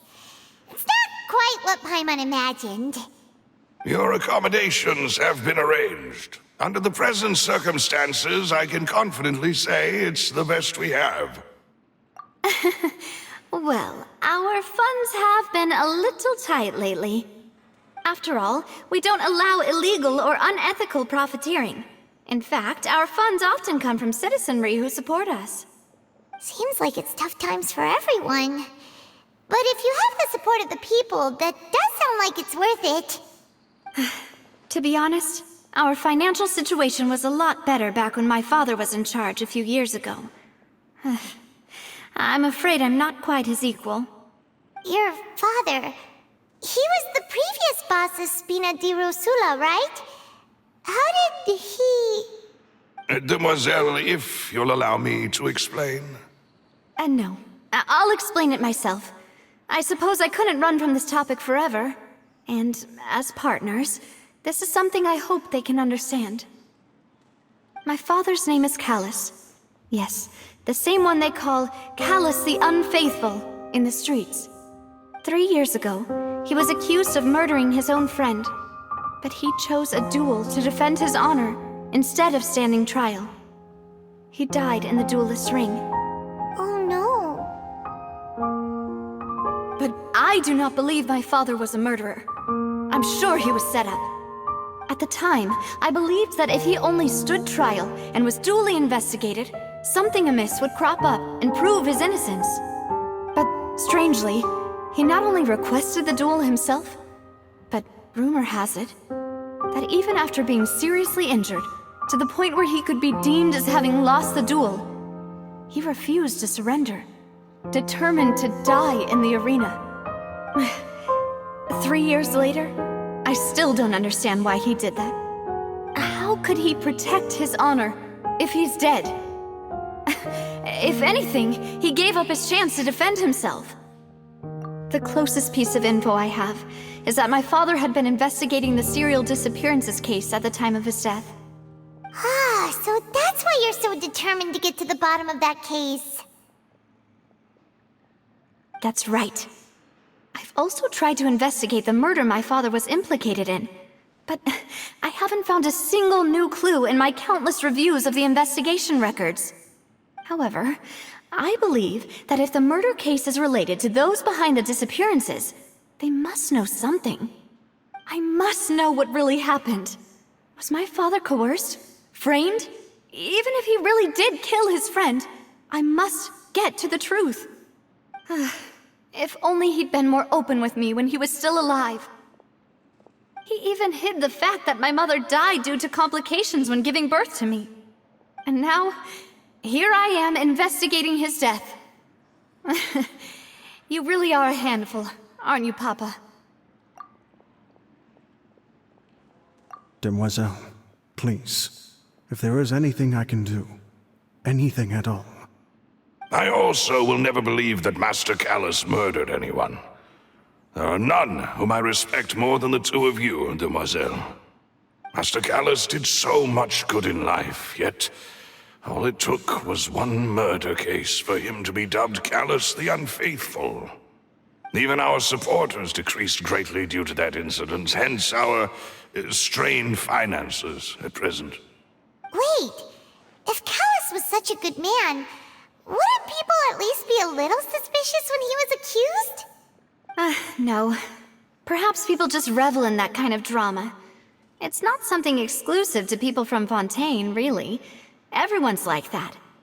People love watching the evil turn over a new leaf, but they also enjoy watching good people fall into an abyss from one slip-up just as much. But how could... never mind. If Callus was really falsely accused, we have to find the truth. He didn't deserve to have that happen to him. There is one other thing. Master Callus's opponent in the duel was Ms. Clorand. Oh, her?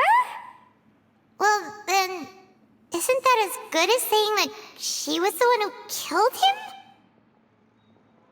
Yeah, that's not the sort of thing that you can just let go and move on from. Ms. Clorand has always placed great emphasis on the honorable nature of the duel. If her opponent doesn't yield, she will not stop either. She knew Master Callus beforehand and greatly respected him, but seeing how he was resolute in the arena, there was only ever one choice she could have made. It's not that I don't understand her at all, but I just can't deal with this yet. Don't worry, Navia. Paimon knows how you feel. You don't have to force yourself to do that. Afterward, Miss Cloran told us that at the start of the duel, Master Callus requested that she ensure Demoiselle Navia's safety. Yes, that is our understanding as well. Oh, Papa. What madness drove you to ask the person who killed you to take care of me? All right, anyway, that's the information I wanted to share with you. Even if it did sound like I was just complaining towards the end. Thanks. You two should go and rest. This was quite a day after all. Yeah! Paimon's feet. Please, relax and get some sleep. We will ensure you rest soundly.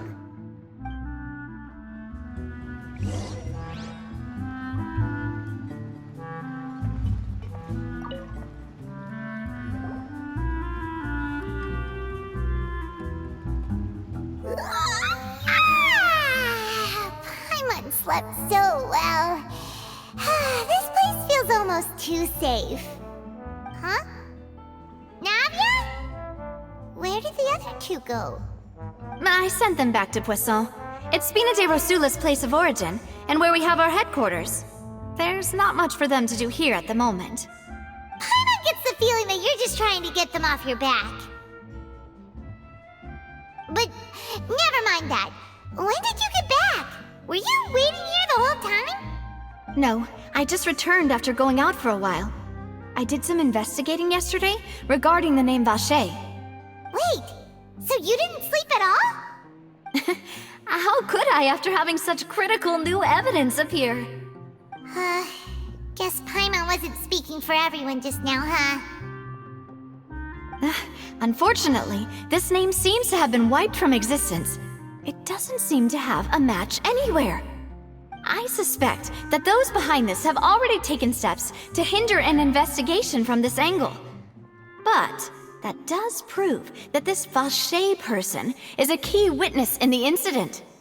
Does that mean we're too late, though? No. There is one ray of hope. One place in Fontaine that they would find almost impossible to threaten, no matter how much they wanted to. And that is the archives kept by Chief Justice Neuvillette, a place where detailed files on all the cases in recent years are kept. If the Oceanette you met is one of the young women who went missing recently, we should be able to find some related information there. So Neuvillette maintains an archive of case files? Whew, guess that's the hard-working Chief Justice for you. In that case, let's go talk to him, shall we? Aren't you coming along, Navia? Did you get tired? No, it's nothing. Let's go see the Honorable Chief Justice.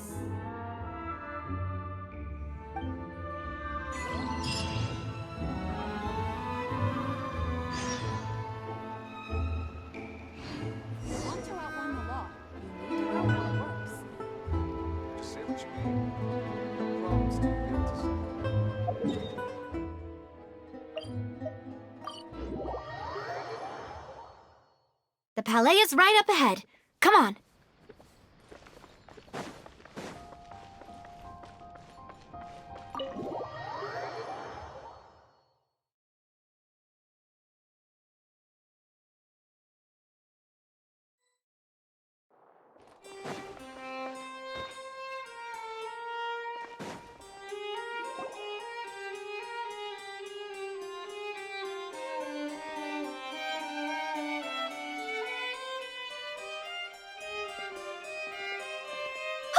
Please state your business here. The Chief Justice is presently occupied with official matters.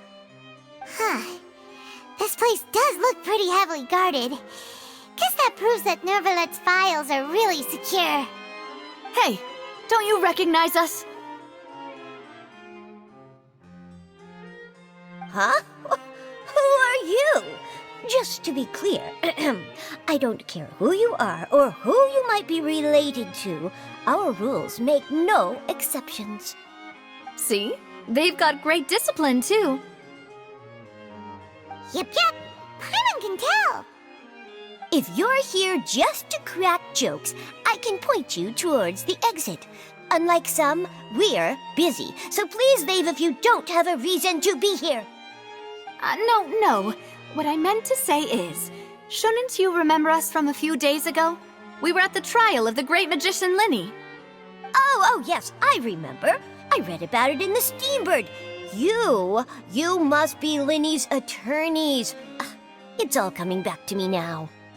We're here today to report and archive some information on a follow-up case. Huh. Is that even a thing? Of course. Don't worry. We're here on official business. You can trust us. All right then, I'll let you through. The Chief Justice is just inside. Thanks so much.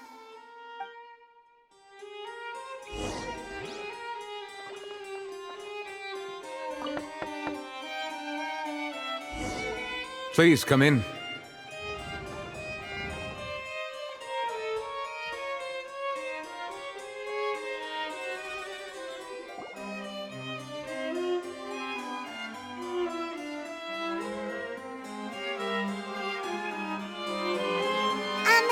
Sorry to barge in, Monsieur Nervalet. We only lied to get in because we didn't know any other way. It's all right. Please let me know how I may be of assistance to you. So you're not mad at us? We're looking for a man called Vache. He may have been an eyewitness in the serial disappearances case. If we can find him, we may be able to unearth some key information on the case. Ah, I see. In that case, please wait here a moment while I browse through the files.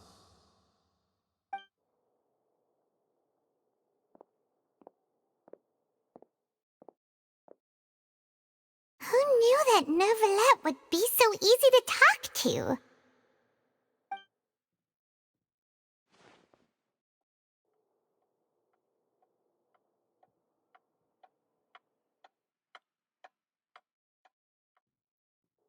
Unfortunately, I'm quite certain that no one by the name of Vache has been involved in any case, criminal or civil, in the past several years.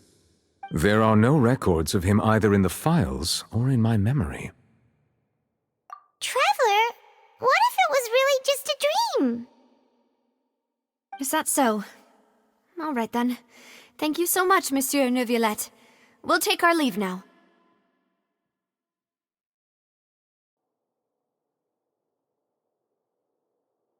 Ahem.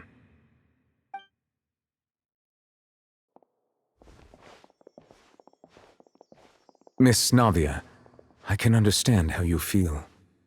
Your father, Callus, was a truly exceptional man. We deeply regret his passing.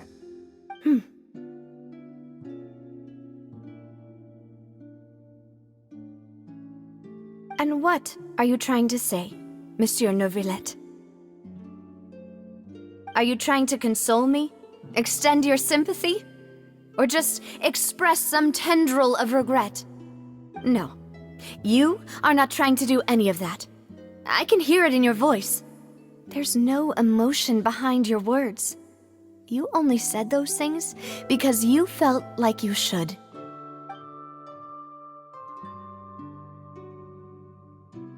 It's just like last time.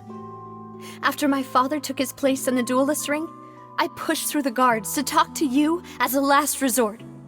You even told me then that you thought there was something fishy with the case, yet you still allowed the duel to go ahead. In your eyes, the value of a human life is nothing compared to those cold laws you hold so dear. If you truly regret my father's death, then why didn't you call a stop to the duel? Why didn't you give me the power to stop him from throwing his life away? Why did you just let him die, despised and hated by all? Everything was hanging on a thread at that moment. Just the tiniest effort could have changed everything. There are still so many things I never got to tell him. So many questions he still owes me answers to. If you really have no heart, then just look me in the eyes. I, Navia, will show you the true meaning of regret.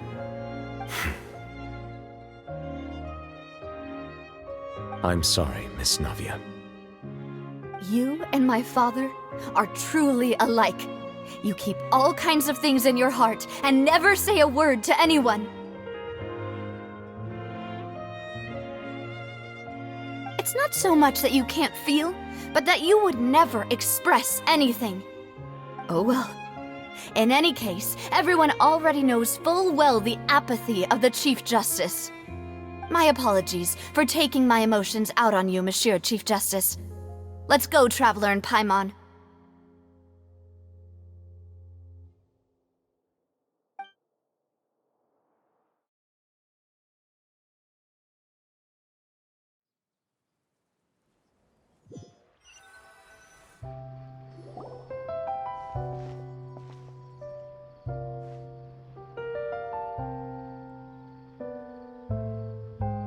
Navia, are you okay?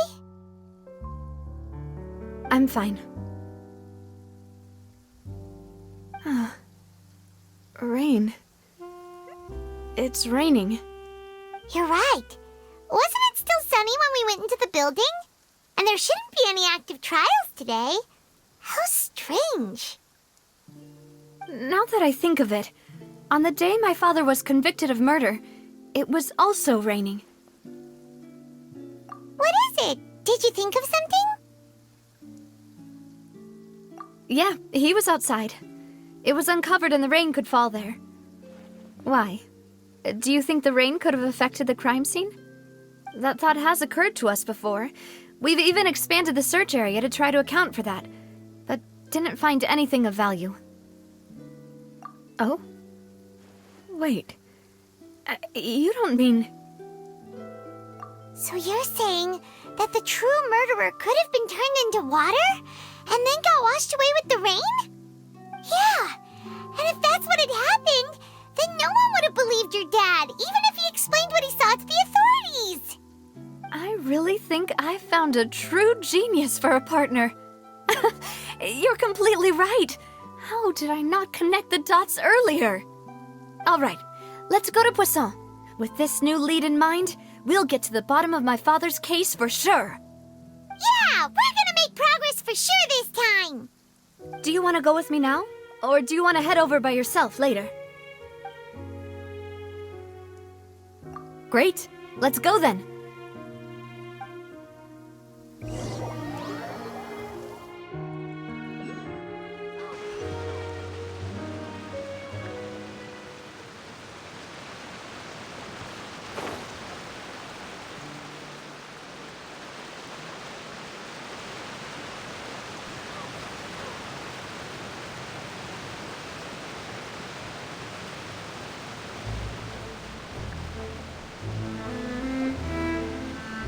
Whoa, what a huge ship!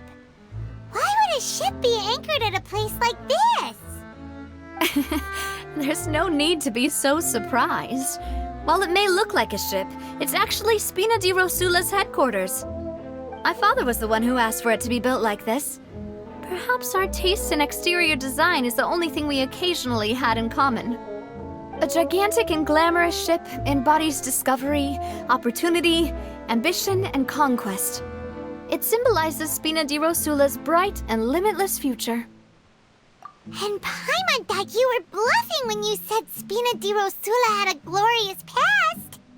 Paimon was confused why a group with such a history would live in the sewers. But now that Paimon has seen this ship for herself, she's been convinced. Well, Poisson is where Spina di Rosula began, after all. It's our main base, our home.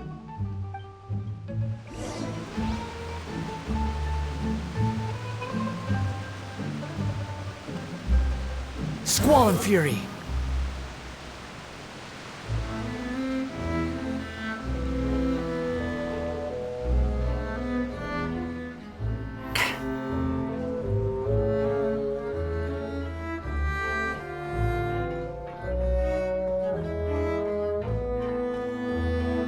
hold!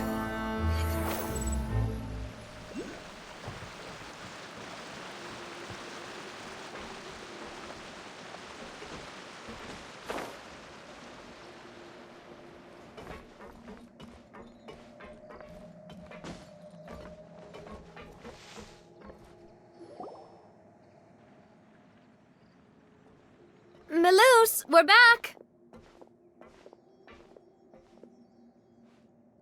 Apologies for the wait, demoiselle, and our most important partners. You said before that you still had some business at the court. What brings you back to Poisson so quickly? About that.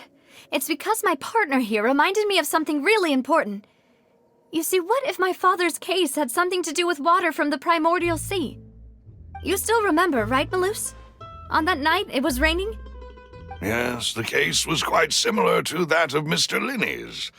Both were what you'd call impossible murders. Could you tell us a bit more about what happened before? Yeah, of course. Many years ago, something called synth began to gain popularity in Poisson. At a glance, it was a kind of drink that could excite your mood and produce many pleasant hallucinations. Wait! Didn't that guard guy who turned into water also mention that the primordial water could be used to produce some kind of potion? Yes, he did. Considering what we know now, it's almost certain that synth is created using water from the primordial sea. If you drink synth for an extended amount of time, you'll suffer many side effects, such as losing the ability to focus or control your emotions. And if you were to stop drinking it completely, you'll experience flashes of paranoia and anxiety while lacking energy to do anything. It's an extremely dangerous substance. As he oversaw Poisson, my father was compelled to put a stop to synth abuse and called for a complete ban of it. Boss's uncompromising attitude incurred the synth vendor's wrath, but no matter how much they threatened or bribed him, he refused to yield. Not only that, Boss became determined to find the mastermind behind the synth operation and put an end to the problem once and for all. Yes, but the enemy was very cunning. So he could never get anything out of the dealers, all of whom only sold the stuff and weren't privy to the rest of the operation. Recognizing that, my father decided to contact the dealers in secret and cultivate personal relationships with them. Finally, he was able to convince someone to become his informant. The man's name was Jacques. He felt greatly ashamed about his work after seeing many families destroyed by synth abuse. That night, my father hosted a banquet at his countryside estate. He planned to meet up and exchange information with Jacques over some food. But then, we heard 2 gunshots from the courtyard. We raced to the scene and found my father, still holding a gun, and Jacques, who was already dead on the ground. Huh? How did that happen? Aren't they on the same side? Sounds just like Lyney's case, doesn't it? In both cases, the culprit seemed obvious, but neither appeared to have any motive at all. Looking back on it, though, I now believe the most important clue was something we all overlooked at the time. There were pieces of clothing left at the scene. Precisely. It's all thanks to you that I made the connection now. Back then, we all just thought they were some costumes that Jacques used to disguise himself at the banquet. But, considering it now, it's almost certain that they belong to a third person at the scene. With one extra person, we'll also need to reconsider why the 2 shots were fired. You're right. We still don't know what happened. But my intuition tells me that we're on the right track to figuring it all out. I'm finally headed towards the truth. Jacques was an empathetic man who was infinitely remorseful for his past actions. It's unlikely that he turned on Boss with 0 warning. I think this third person is probably the key to the full truth. On that note, however, even though this will not please you, demoiselle, as your and your father's butler, I must still offer a word of warning. Our opponent is insidious and cruel. They are extremely difficult to deal with, and Boss has already lost his life trying to bring them to justice. Even though Spina de Rosula has lost most of its former glory, Poisson has welcomed a new time of peace, and we have been allowed to live out our lives. There is no need to follow your father's path. It would be both wise and in line with Boss's wishes to step back and give up on the case. If that's indeed what he wished for, then he should have told me that himself. Was I not the closest person to him? And yet, I was the one most kept in the dark. What was the point of him dying without sharing any of the secrets he knew? Did he manage to protect anything in the end? Synth is still here. Callus the Unfaithful is still his epithet. And Spina di Rosula is barely getting by. Nothing has changed. Did he think I'd just accept his meaningless death and live out my life just as meaninglessly? I've never accepted that, ever. Not since that day, and certainly not now. I want to find out the real answer for everyone's sake. For the missing girls, for the victims, and for myself. Navia. This is indeed the best moment to act. Your partner appears to be quite reliable, and more importantly, Demoiselle, I think you're also ready to take this on. So you do know something else, Malus? Yes, I do. In fact, even before that banquet, Boss already knew of the connection between Synth and the serial disappearances case. But what drove all the tensions to the boiling point was the revelation that you, Demoiselle, had been selected as the next target to disappear. What? Boss also didn't tell you that he had been diagnosed with a rare illness. The doctors told him that he had no more than 5 years left to live. And the serial disappearances case caused him great anxiety.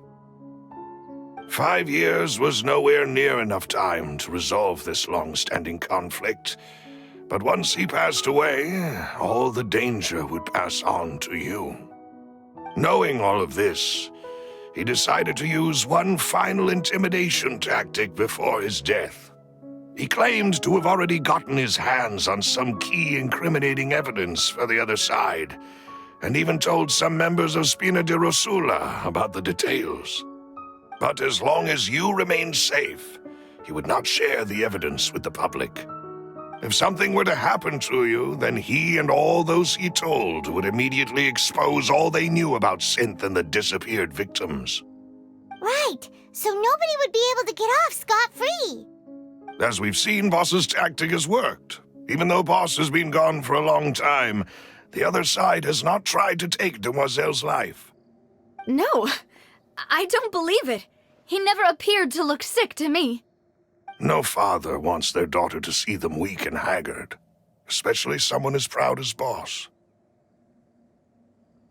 To him, dying in a duel and suffering lasting dishonor as the Unfaithful were still far preferable than losing face in front of his daughter. So he chose to die in silence, so that he could protect me. I'm afraid you're not understanding this correctly, Demoiselle. What Boss wanted to hand to you was not a parasol, but a sword. If Boss's spirit could hear you telling me that you want to find the answer for the sake of everyone involved, I'm sure he'd be extremely proud. That fool. Couldn't he have just given it to me straight? No. He might have set up everything precisely because he never thought I'd be able to understand him. Is that the amount of confidence he had in me? And what if I was never able to make it to where I am now? Yeah. I suppose that's true. With the way he'd set things up, if I had wanted, I could have just lived out my life without a care in the world. But thankfully, he rarely talked to me about complex matters, and thus understood little of me as a person. In this case, he really didn't need to give me an easy way out. Malus, what was the key evidence that he shared with you? It's the location where synth is produced. Essentially, it's the enemy's headquarters. When he was threatening the enemy, Boss didn't share the specifics of the incriminating evidence he found. But if you want to use it against the enemy, you'll still have to take several things into consideration.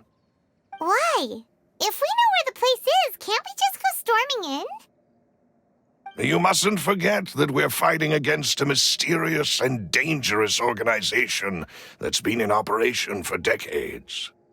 There's no telling what might be lying in wait at their headquarters. We also have no idea what kind of evidence we may be able to find inside, nor what people we may be able to capture. But a single visit to their headquarters would be tantamount to a formal declaration of war. The worst case would be that we leave empty-handed, but also open ourselves up to full retaliation. Then, in that case, why not work with the Fontaine authorities? Well, you saw one of them dissolve during Mr. Lyney's case. We have no idea just how thoroughly they may have been infiltrated. Huh. That's true. Seems my father really had no choice. But things are different now.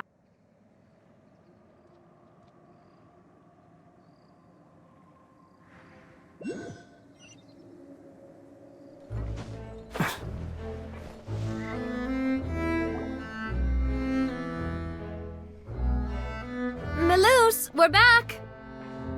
Apologies for the... You said before that you still had... You still remember? Yes, the case was quite simple. Could you tell us? Yeah, of course. Many years at a glance. Wait! Yes, if you drink, and if you were to stop, as he oversaw... Boss's uncompromised... Not only that... Yes, recognizing that. The man's name was that night, but then... Huh? Sounds just like Lyney. Looking back on it, though... Precisely. But, considering it now, you're right. Jacques was an empath... I think this... On that note, however... Our opponent, even though there is no need... If that's indeed what he wished for, was I not the closest person to him? What was the point of him dying without sharing any of the secrets he knew? Synth is still here. Callus the Unfaithful, did he think I've never accepted. I want to find... Navia. This is indeed... So you do know something else, Malus? Yes, I do. But what drove... What? And the serial 5 years, knowing all... But as long as... If something were to happen... Right, so... As we've seen, Boss... No, I don't believe it. He never... No father wants their daughter to see them weak and haggard. Especially someone as proud as Boss. To him, dying in a duel and suffering lasting dishonor as... So he chose... I'm afraid you're not understanding. If Boss's... I'm sure he... No. Is that the amount of confidence he had in me? And what if I was never able to make it to... Yeah. I suppose, but thankfully, he rarely talked to me about complex matters, and thus understood little of me as a person. Malus, what was the key It's the location when he was But if you want... Why? If we know... You mustn't forget that we're fighting again. There's no telling, but a single... The worst case would... Then, in that... Well, you saw one... But things are... You sound like you've put a lot of thought into this, Malus. I am the butler, after all. I live but to serve the boss and Demoiselle's will. I've always been willing to take on any kind of risk for your sake. But considering my relative lack of ability, I've spent my time keeping secrets, performing basic investigations, and waiting for the right time to come. Thank you for all of that, Malus. Have you discovered anything new in the past few years? Let me think. One conclusion I came to is that the enemy must be quite familiar with Spina di Rosula, or at least have an informant planted here. When I announced orders to the organization's members on Demoiselle's behalf, I used to deliberately keep a few people in the dark and observe the reactions of the synth vendors. If the vendors didn't change their plans, then the individuals informed of our orders must be innocent. If the vendors packed up and fled, however, then someone must have given them the news. After several rounds of testing and investigative tracing, I've narrowed the suspect list down to 3 people. The first is Florent, Spina di Rosula's senior advisor. Huh? Florent? Yes, surprising, isn't it? He was one of the people Boss trusted the most, which also means that he was someone who understood Boss really well. Thanks to his position within Boss's innermost circle, he always knew our upcoming plans and could thus avoid capture this whole time. There's someone else like him too. Marcel, the head of Confrérie of Cabrières. Uncle Marcel. It's a guild in Poisson. Boss helped it to grow to its current size and prominence. In the beginning, they were only reselling some daily goods, but now they're one of the richest guilds around with a lot of business connections in the city. So, they're like a sister organization of Spina di Rosula? Yes, you can say that. When we were fighting against the synth dealers, they provided us with plenty of support. It's a bit difficult to imagine someone using their own money to hunt down themselves. The final suspect is Thierry, the man responsible for coordinating information between Spina di Rosula and the guards. Although the guards mostly leave us to our own devices, there are still many activities we have to report to the local authorities. Since Thierry is always in the know about our current activities, he could theoretically always plan one step ahead. I see. These are all people who I communicate with quite regularly. To think that the enemy we've been fighting against has been right next to me all along, among those I trust the most.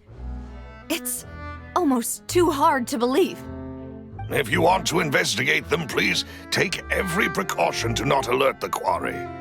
Judging from our experience, the enemy is extremely cautious. Of course. And thank you, Malus. You've provided us with a lot of great information. You're too kind, my lady. I'm just doing my duty. And before I forget, proving Boss's innocence would also mean clearing him of blame in Jacques' death. After that incident, Jacques' wife and daughter were taken into the Spina's care. They still live in Poisson today. If it might help, you could also pay them a visit. I can make the necessary arrangements. Aw, thank you so much, Malus. You really are the best. A new case awaits, my dear partner. I hope we can work together to uncover the truth and end this case once and for all.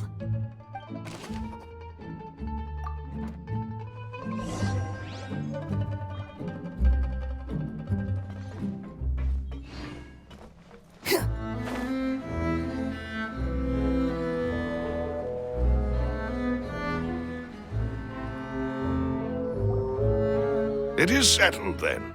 Please excuse me, and enjoy your conversation at your leisure. Thank you for arranging everything for us, Malus. Excuse me, miss. Do you need anything from us? Hey,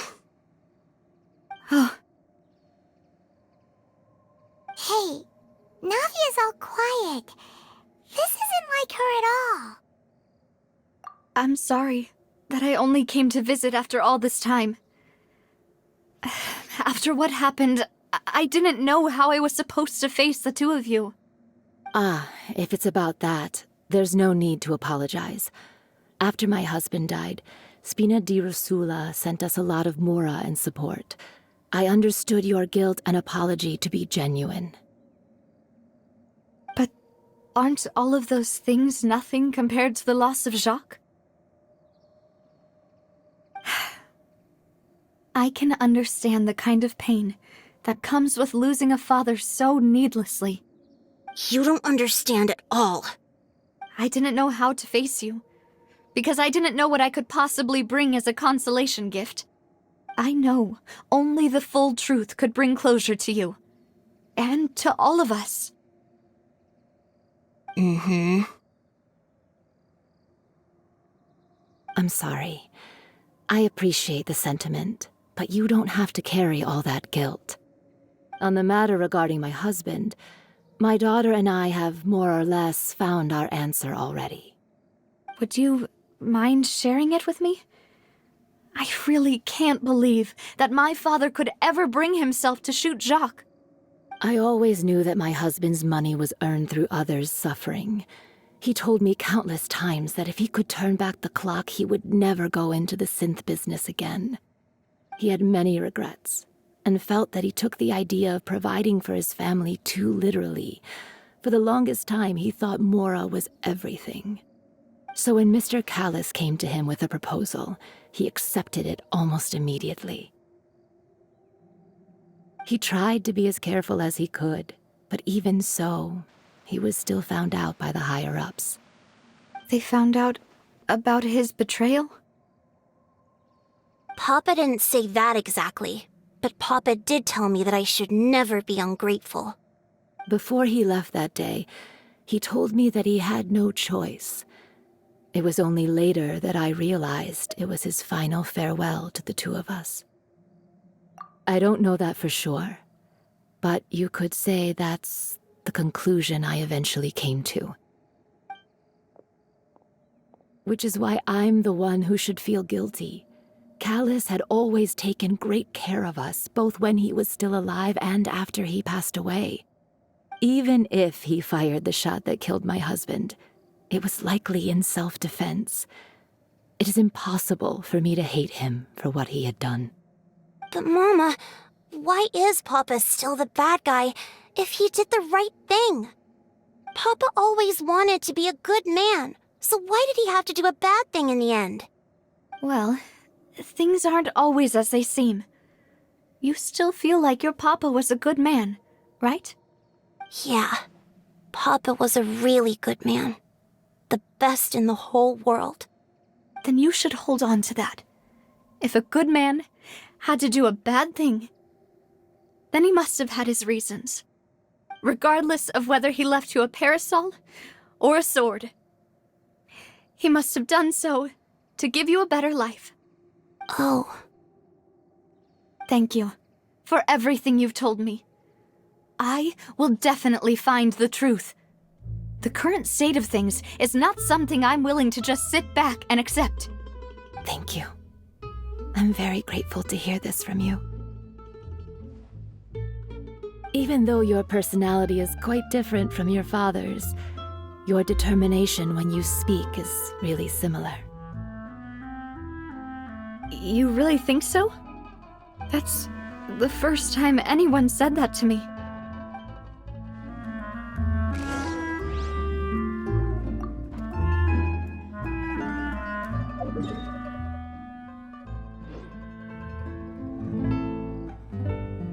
The wind rises. Are you okay, Navia?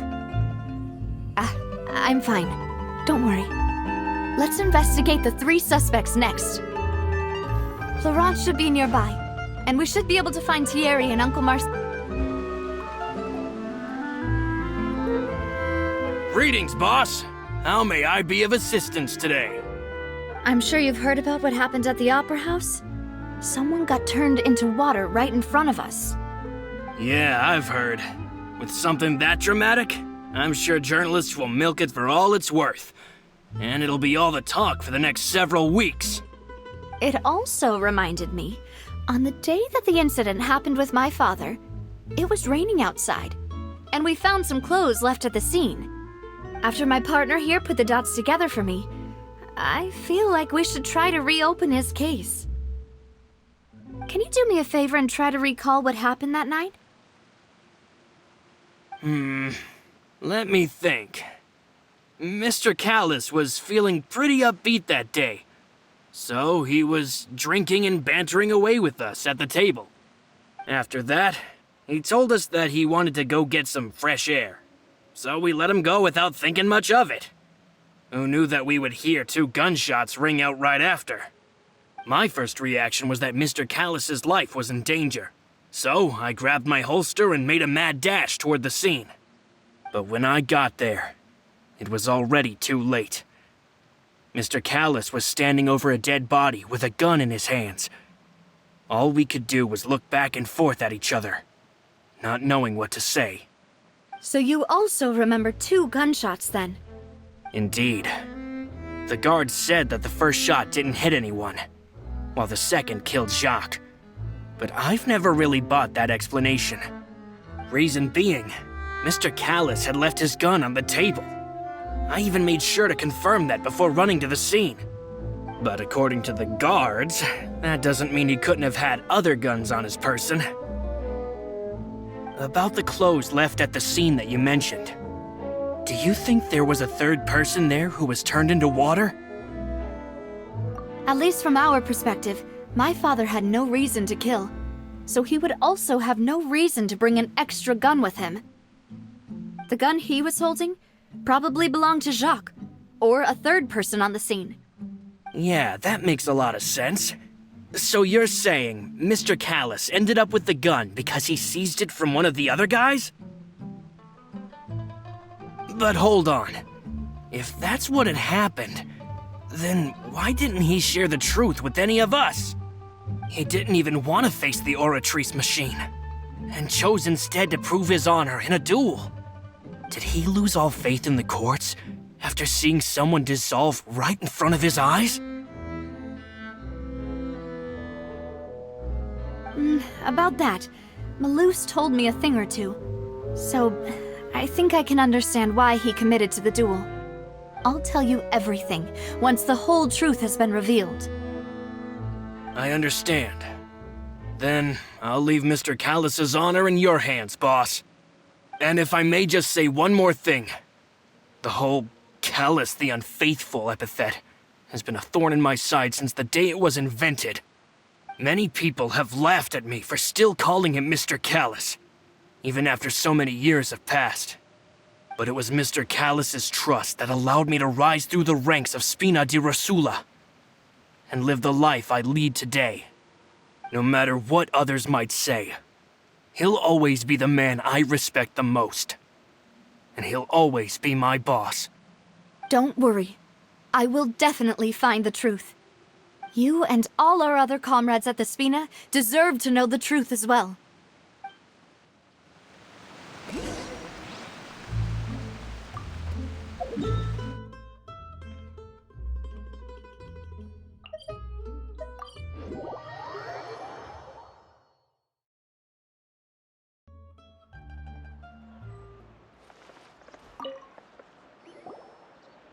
Hey, Thierry!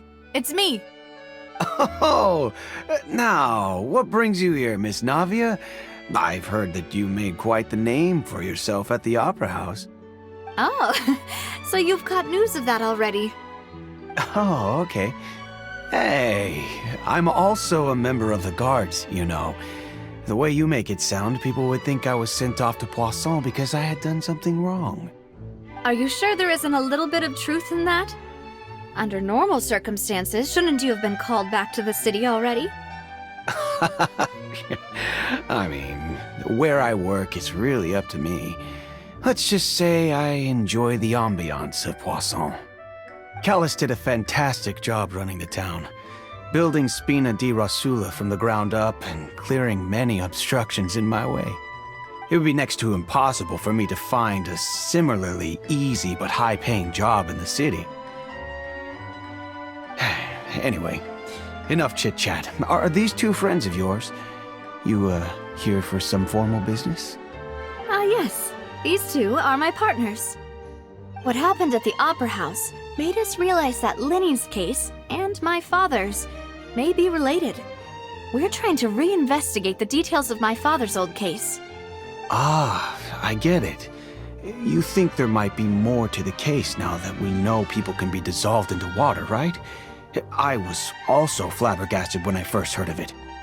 If you want to go through the original files from your father's case, I can help you look for them. That'd be much appreciated. Thank you. Actually, I have another question. Do you have the authority to dispatch Gardamex? Of course.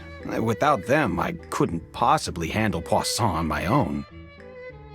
Why do you ask? we definitely can't use them to forcefully get more evidence for your father's case. Well, you see, just recently, we were attacked by a horde of unnumbered Gardamex in the city. So, if you hypothetically wanted to do something against me, all you would need to do is get rid of the mecha serial numbers and send them after me.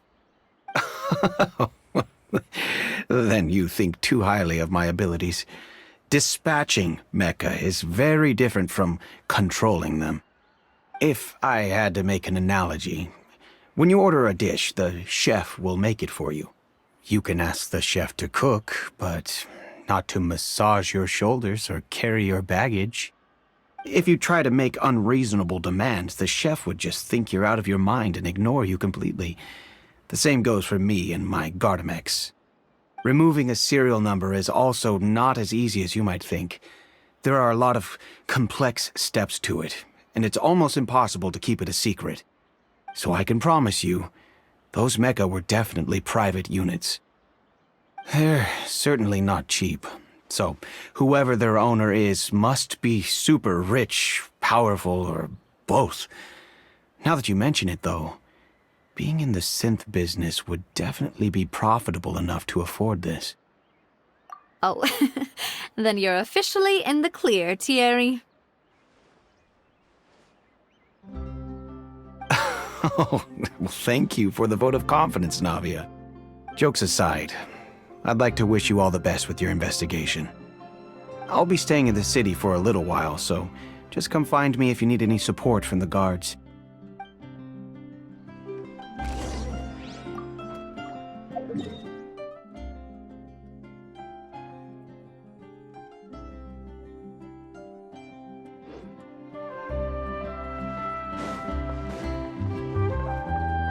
Quit following me.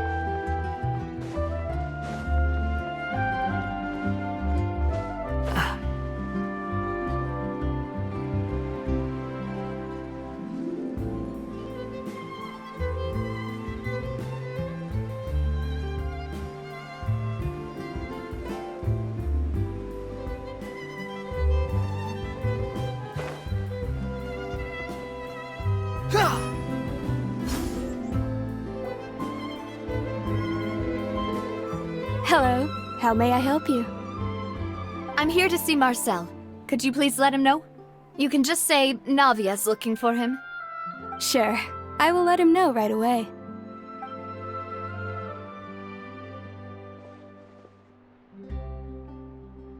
Navia, hello. Sorry to keep you waiting. I'm not as young as I used to be, so my legs are giving out a bit. Oh, it's all right, Uncle Marcel. There's no need to stress. I just wanted to talk to you briefly about what happened in the Opera House. I'm sure you saw everything too, right? Yes, I've never seen anything so strange. Oh, you were at the Opera House too? That's right. I went there with Navia to see the magic show. Who knew it would turn into a whole murder mystery? I also witnessed your marvelous sleuthing work. Quite impressive. To beat the Hydro Archon at her own game on her own turf, I can already imagine everyone in Fontaine discussing your exploits over a few glasses of wine. Oh, Paimon doesn't want to become the talk of drunkards. Apologies. It's just how Fontaine is as a nation. Everyone loves drama and theatrics. Uncle Marcel, you've also noticed that other thing, right? The fact that humans can dissolve in water? Yes, I was reminded of your father's case right away. Is that what you're investigating now? Exactly.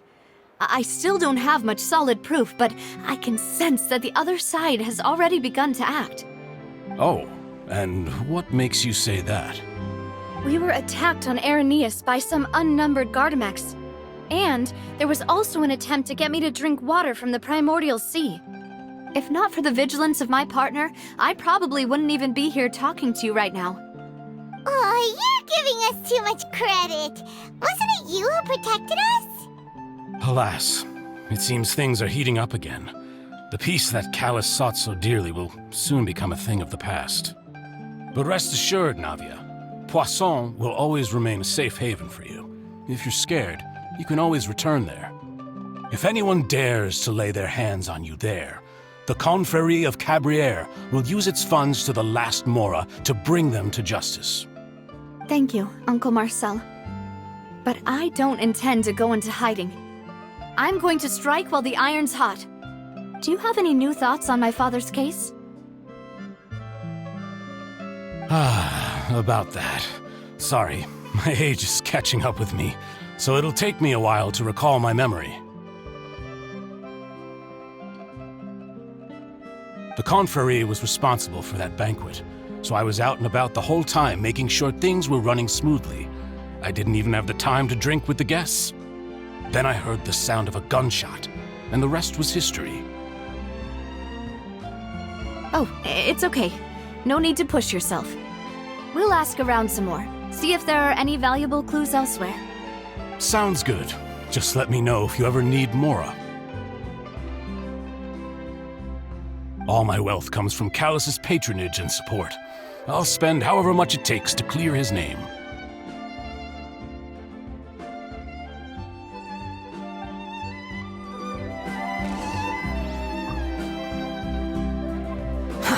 Too slow. Quit following me. Squall and Fury.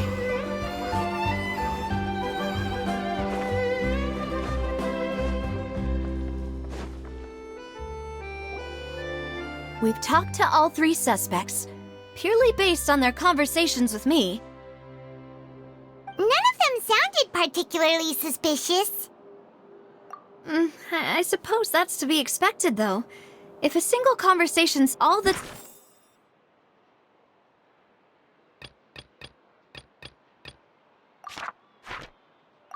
needed to find them out, then my father wouldn't have needed to investigate the case for so many years. Anyway, even though we didn't make a breakthrough, let's still compile what we were able to find. But where should we start? Ah, you're right! Flora mentioned that Callus probably only ended up with the gun because of circumstance. That makes sense. According to Jacques' family members, he already told them that he had been discovered, and that he had no choice before he left home that day.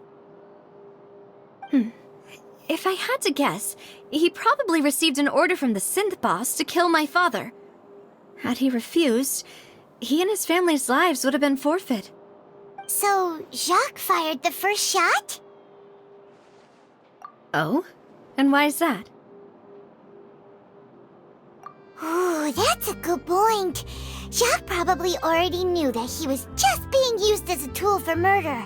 And once he had completed his mission, he'd be of no more use to his boss.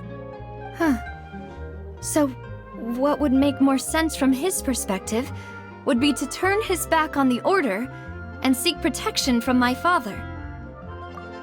Makes sense. But without evidence, that's still just a theory. Besides Jacques, the attack from the Gardamex has been bothering me quite a bit as well. It's obvious that our enemy has become more antsy after the secret of the primordial seawater was revealed. Do you think he knew, even then, that we'd follow this lead to the end? Given everything that's happened since, it's quite possible. But who among the three suspects would have the ability to control privately owned Gardamex? Uncle Marcel? My father did really trust him. And they worked together on a large number of projects. Maybe that's how he got to know Jacques. And with funds from the Confrérie, he could also afford a large number of Gardamex. It's still really hard for me to imagine, though. After all, Uncle Marcel has been around since I was just a child. Also, wouldn't this mean he has been spending a whole lot of Mora and energy to fight his own synth business? Florent?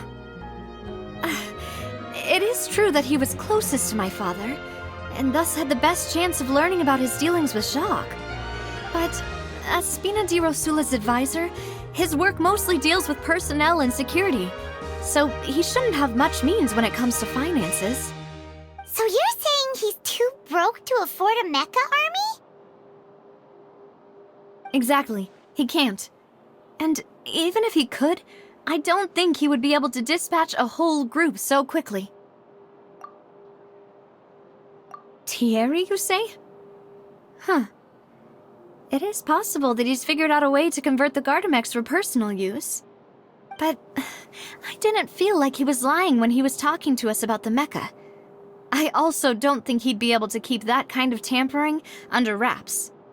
Yeah, had he actually tampered with the mecha, we'd be able to prove it with a simple check of the guard's inventory. If the mecha were taken from the guards, it should be pretty easy to find out when and how that happened. Who could it be?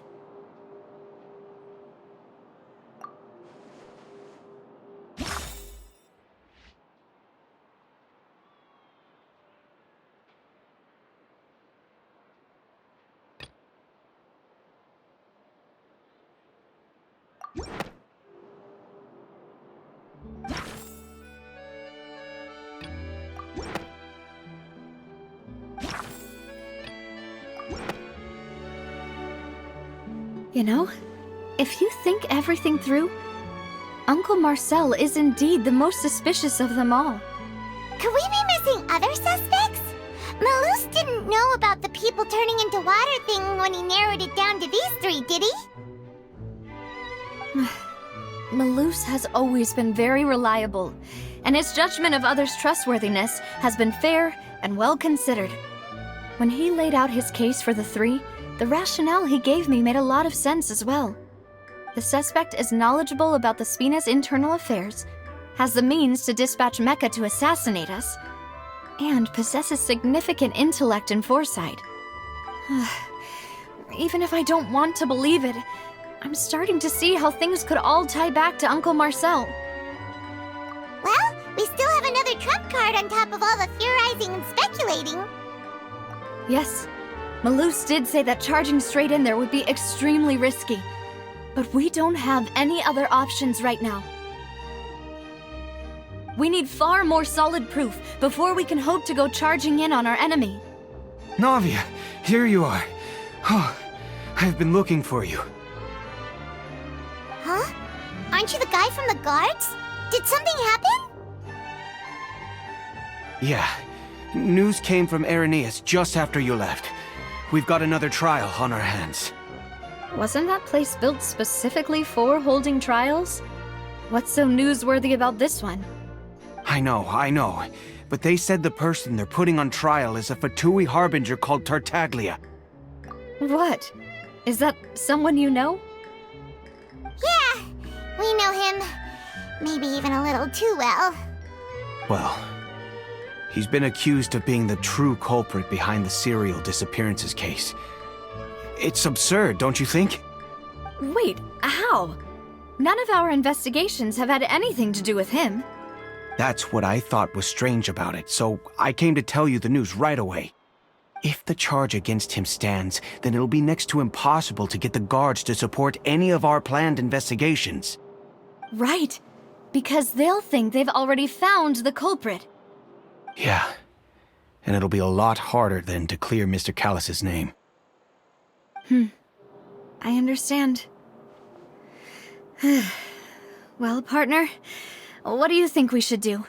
We still haven't found any conclusive evidence.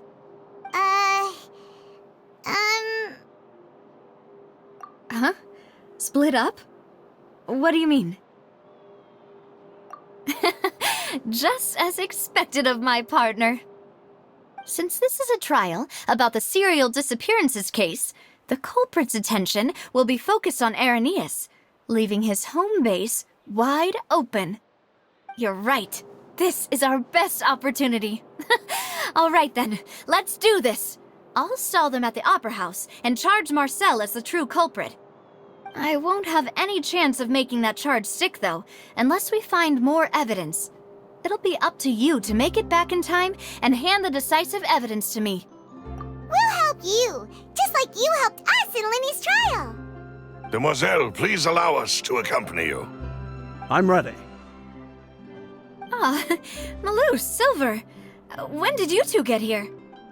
We heard that you'll be leaving Poisson and figured that you might require our assistance. It's our hope that your confidence will be bolstered with the two of us by your side. Thank you so much. Then, let's make haste for Arrhenius. Paimon, Traveler, I'll see you at the Opera House. See you then!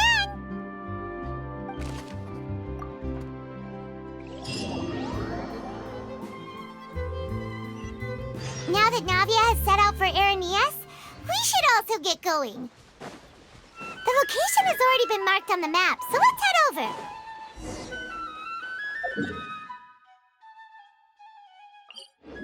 Huh.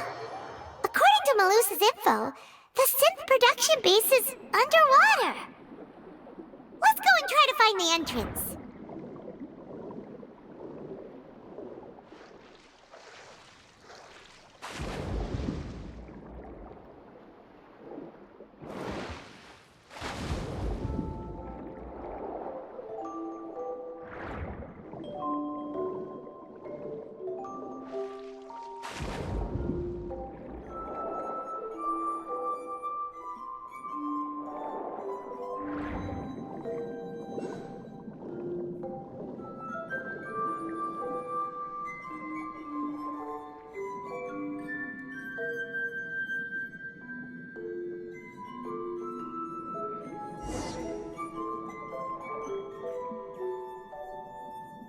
Finally found it!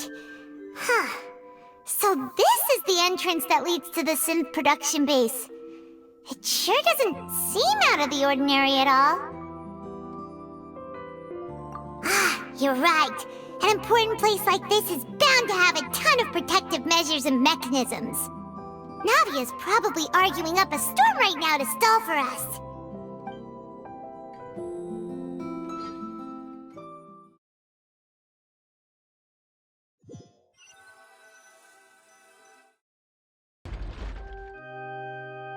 It would appear that I must repeat my question again, Mr. Tartaglia. Do you accept the charge that you are the true culprit behind the serial disappearances case? To be perfectly honest, I don't understand your country's complicated court system, or the reason why I'm being charged with something I've never even heard of. However, I did hear that people who have been charged can choose to participate in a duel to clear their name. Is that right? In which case, as long as I accept the charge, I can have an all-out fight with that champion duelist Clorend, right? I've got to admit, that's one of the most enticing offers I've ever received. When I privately sparred with her last time, she was obviously holding back. Real disappointing. Hey! Don't you understand? You're currently the prime suspect for a major case. This isn't the place for you to be looking for fights. Oh? Sounds like the Hydro Archon wants to lecture me on the ways of the Opera House. Then why don't you duel me too? I'm the kind of student that learns best in the heat of battle. No. That's not what I meant. Alas, it would appear that communication with the defendant is going poorly, and we have made very little progress. In that case, let me explain everything from the very beginning again. The goal of this trial is to determine the culprit behind the serial disappearances case. That case had nothing to do with him! You've got the wrong man! Huh? What's going on? Why is she interjecting again? I told you it couldn't be one of the Fatui Harbingers. Miss Navia, this is the second time you've interrupted the court proceedings. I only tolerated your behavior last time because you were able to provide the court with a key eyewitness. But that was an exception rather than standard court protocol. I can very well charge you with contempt of court for your interjections. Oh, please. Did you ever think I had any respect for this place's pointless theatrics? We can put that discussion aside for now. I'm not here to argue with you. I'm here to charge the true culprit behind the serial disappearances case. And if my charges prove true, then Tartaglia here will be proven innocent by default, correct? Oh, a young lady has charged in and offered to clear my name. How fascinating. Well, I'd gotten half bored to death by all these rules and procedures anyway, so I'll take you up on that offer. So, Your Honor, is there nothing else for me to do now? You may take a seat for now in the audience, but that doesn't mean the suspicions against you have been lifted. Now then, Miss Navia, who is the person you would like to charge instead? That person is...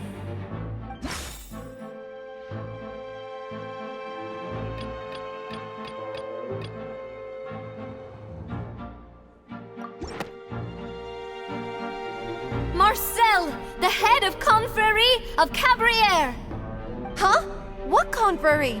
Never heard of them in my life. I've heard of them, but weren't they Spina di Rosula's sister organization? Oh, is this going to be a friends to enemies type situation?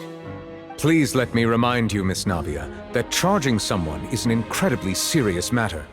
Committing to the charge also means taking on the legal responsibilities associated with it. And if the charge fails, depending on the circumstances, you may also be charged with the crime of making a false accusation. Knowing this, do you still wish to charge this man? Yes, I do. In that case, I declare the charge to be valid. Miss Navia and attorneys, please take your places on the court. Members of the guards, please contact Mr. Marcel right away so that he may stand trial.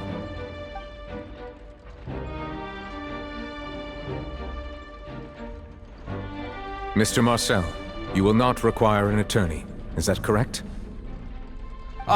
Apologies. It all just happened so quickly. I still haven't figured out what's going on. I think an attorney won't be necessary. This is probably just a misunderstanding between me and Navia. Very well. In that case, since both sides have now arrived, Miss Navia, please present your charges. I would like to take everyone back to 3 years ago, to the case of Callus the Unfaithful. Only through elucidating what really happened in that case can we connect all the dots for the serial disappearances case. Navia, do you really think that I was the one who killed your father? Come on, why would I do that? Callus was my benefactor, and remember both you and I only ran to the scene when we heard the sound of a gun. If that's enough to make me a suspect, wouldn't that make everyone at that banquet a suspect as well? I think there's no point in getting into the specifics right now. The audience doesn't even have the big picture yet. Even I'm struggling to remember some details of that case. Exactly correct, Your Honor. I must refresh everyone's memory about that case before I can explain my charge and reasoning. I see.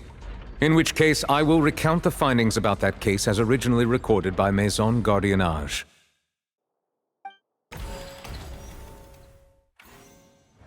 On the day of the murder, Spina di Rosula hosted a large banquet in a countryside estate owned by the Confrérie of Cabrières.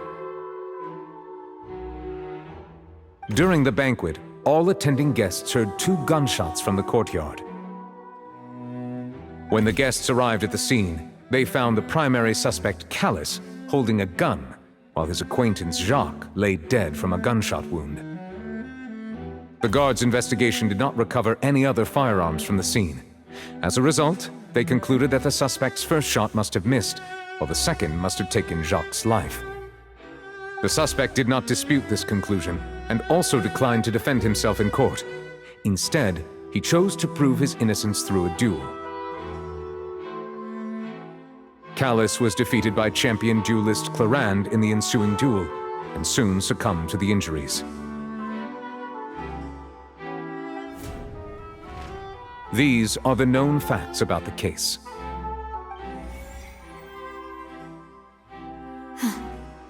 The one with the motive to kill was Jacques, not my father. And even so, Jacques still had no reason to pull the trigger. In truth, the third person shot Jacques first, and was shot in turn by my father when my father seized the gun from him. After that, the true culprit turned the third person into water, erasing all traces of him from the scene. Thank you for the summary, Your Honor. Of course, the guard's conclusion appeared quite sensible to us at the time. However, we should revisit the case now that we've gained new information about the abilities of water from the primordial sea.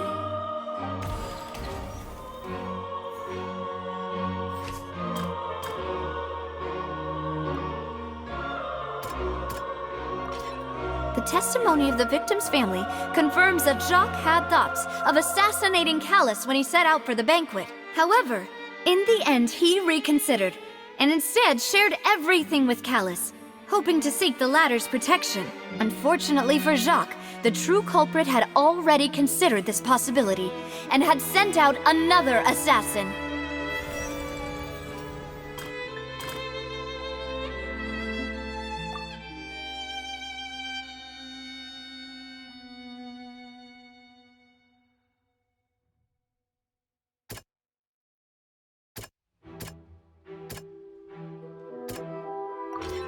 This assassin first shot Jacques, then turned to shoot Callus, only for Callus to wrestle the gun from him and kill him instead.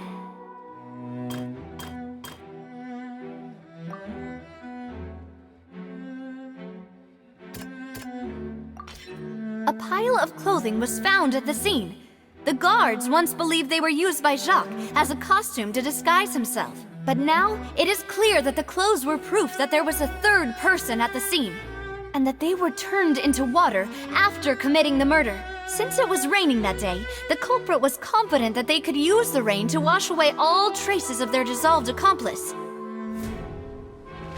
Realizing this, the true culprit caused the hired assassin to dissolve into water, leading everyone to believe Callus was responsible for Jacques' murder.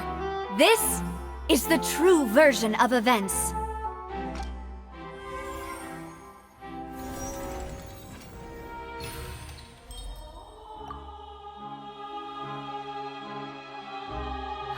So that's what happened. Wait, you're telling me something as dangerous as water from the primordial sea has been used for all these years? What a great theory. It also explains Callus's and Jacques' respective motives. I guess they didn't shoot each other after all. Mr. Marcel, you are the one being charged with the crime. You should provide a rebuttal if you wish to prove your innocence. But I think I agree with everything Navia just said. In fact, there was nothing in her speech that directly implicated me. Then, may I ask some questions? In my opinion, we primarily need to determine two things. One, do you have the evidence to back up your claims? I'm afraid not. At least not at this very moment. Boo! If you don't have any evidence, you should just go home! I may not have the evidence with me, but I know where I could go to collect it. If we look up the deserted clothes against a record of people who went missing around the same time, we should be able to find a match. Considering the serial disappearances case, the guards probably kept careful records of all missing persons from around that time, regardless of age or gender. That makes sense to me. Monsieur Neuvillette, I would consider this to be a reasonable investigative direction. Why do I feel like Farina's acting a little differently today? Maybe she's scared of embarrassing herself again? Alternatively, she's become more diligent after charging an innocent citizen in the last trial. My second question has to do with the ensuing duel. If the truth is indeed as you described, then why didn't Mr. Callus explain himself in court? If he had testified that a person had been dissolved, he could have at least mounted a defense. I've thought about this too, and the answer is actually pretty simple. He felt there were things that were more important to him. The dissolving power of water from the primordial sea is an important secret for the true culprit of the serial disappearances case. My father could have exposed it for all to see, but he chose to take it to the grave.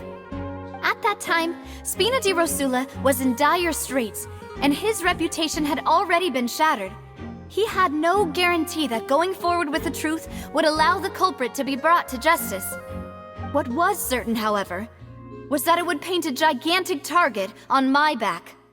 Boss once told me that Demoiselle had already been selected as the next target of the serial disappearances case.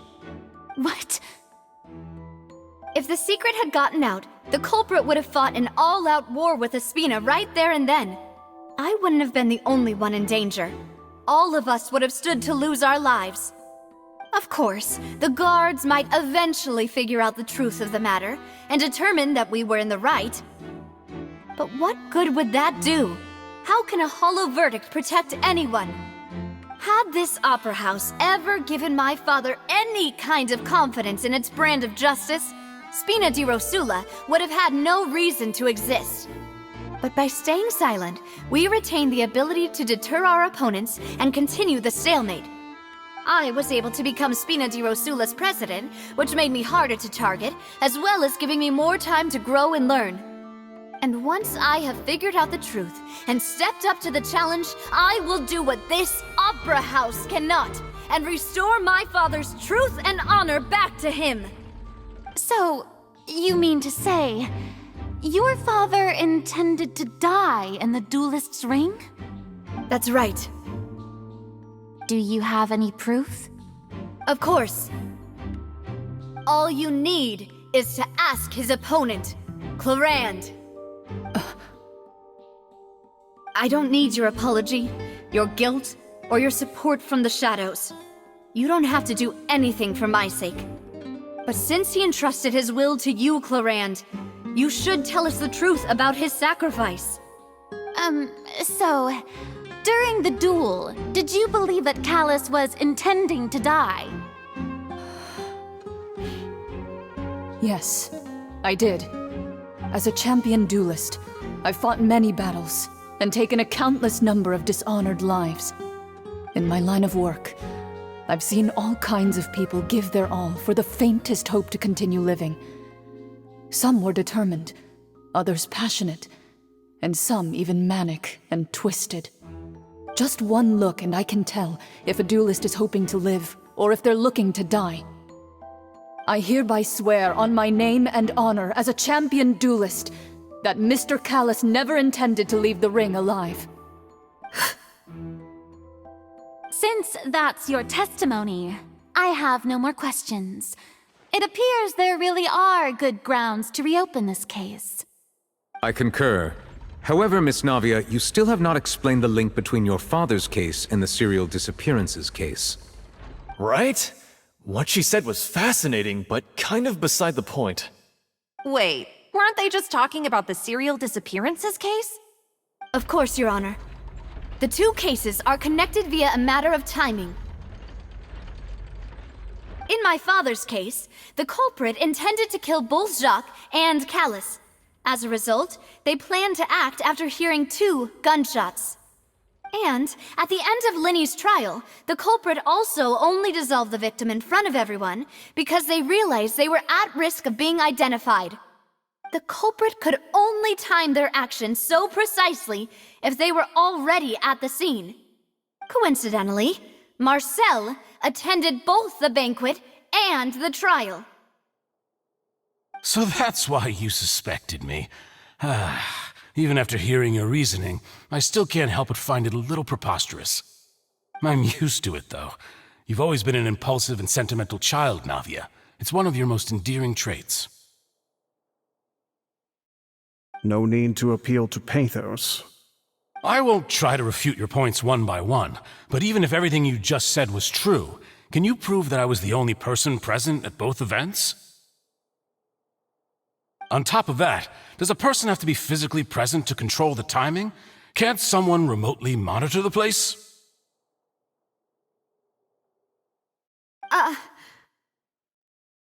Oof, don't know what she can say to that. I know that even with that, you might still think you can reduce the list of suspects with some further investigations, until I'm the only one left on the list. Alas, who won't feel at least a little hurt by an accusation of murder from a girl you see as your own daughter? But if I were to dismiss this completely, you'd also think I'm not being considerate of your feelings. Ah well, let Uncle Marcel teach you another lesson. Do you know what the biggest flaw in your reasoning is? I suppose you're gonna tell me anyways. It's timing again. I'm a businessman by trade. From that standpoint, there's no reason for me to kidnap young women. It's a high-risk action with nothing to gain. In addition, I left my home in Snezhnaya when I was young to come to Poisson and work in some trade. My business only thrived when I received Callus's patronage. But the disappearances began before I ever stepped foot in Fontaine. I do apologize, demoiselle. This was my mistake. No, it's not your fault.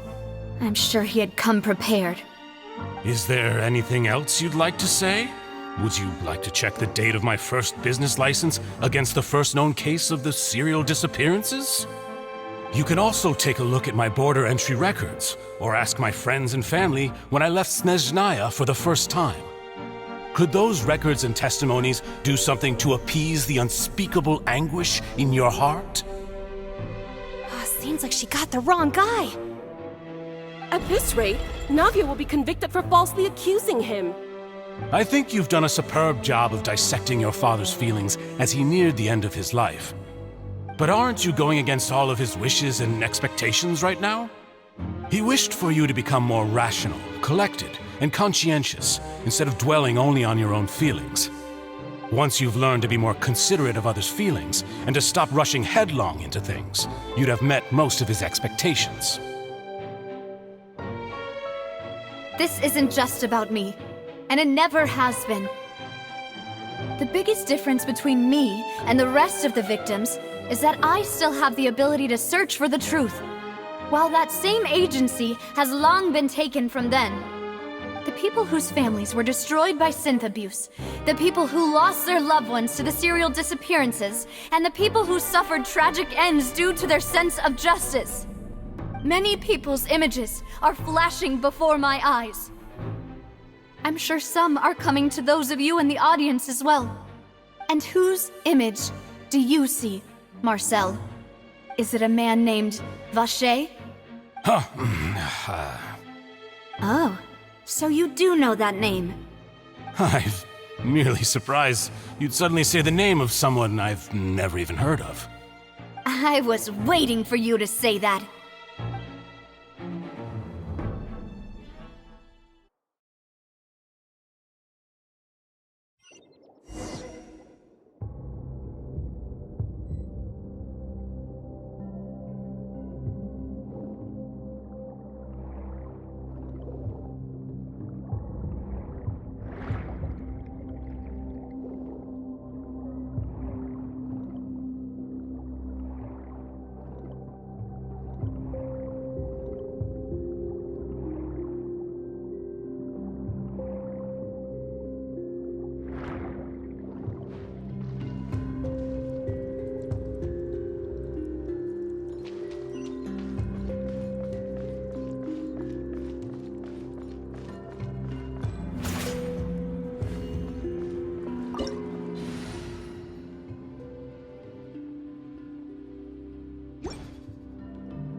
I see everything.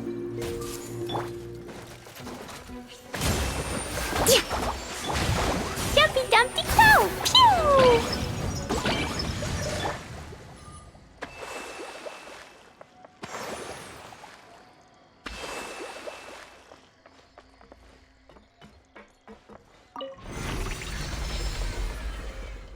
Whoa! The floor is going up! Is it because of this mechanism in the middle? That guy really prepared a lot of stuff for this place.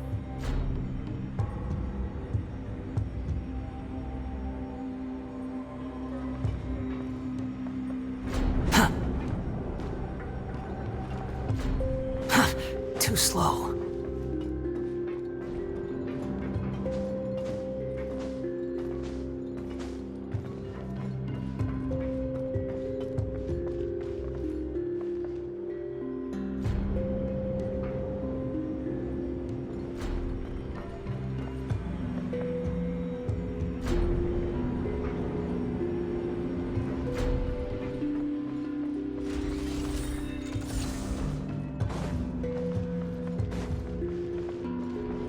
Quit following me.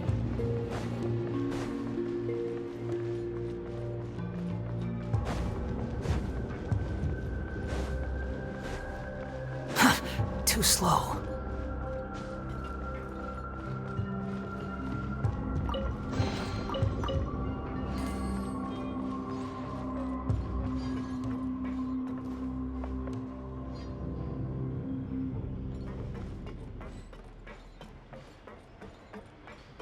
Paimon thinks we need to go up, but Paimon doesn't see a way. Let's take a look around. Maybe we'll find a hidden mechanism that'll show us the way up. The wind rises.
The water level is rising. Now we can swim to the top. But this is still a ways away from where we need to go.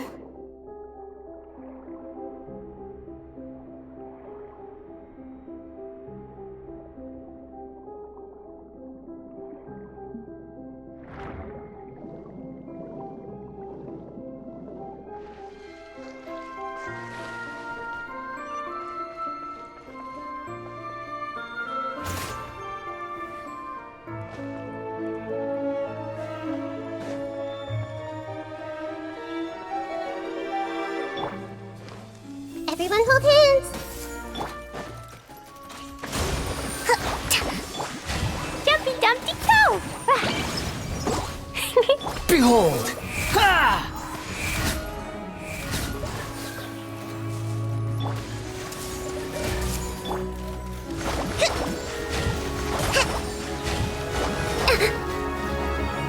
Rest and rebuild!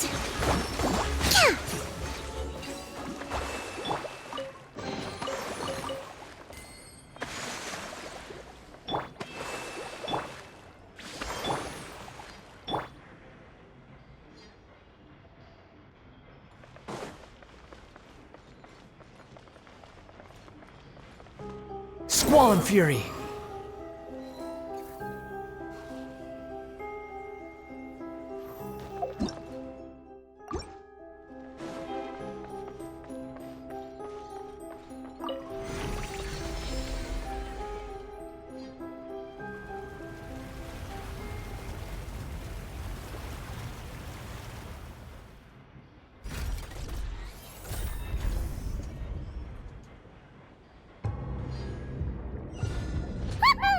Now the path is clear! Let's go!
Quit following me.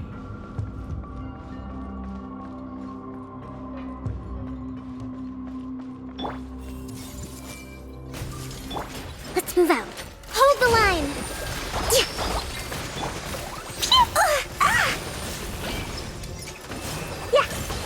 Behold!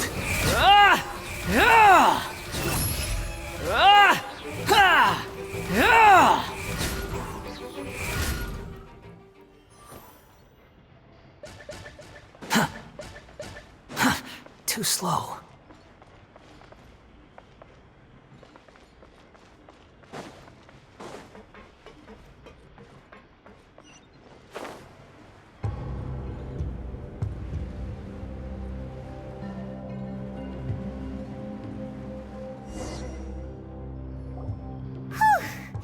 After all that, we finally made it to the innermost sanctum.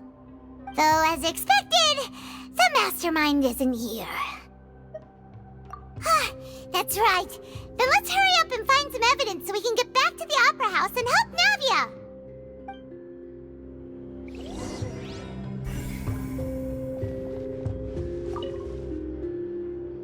What's all this? Pink accessories, a hair tie, a necklace, even a makeup box.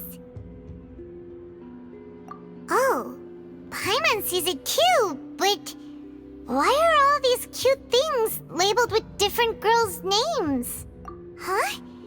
You mean the girls from the serial disappearances? They were brought here? And then they were turned into water. And all the boxes of things, these names. That means... Oh, this is terrible!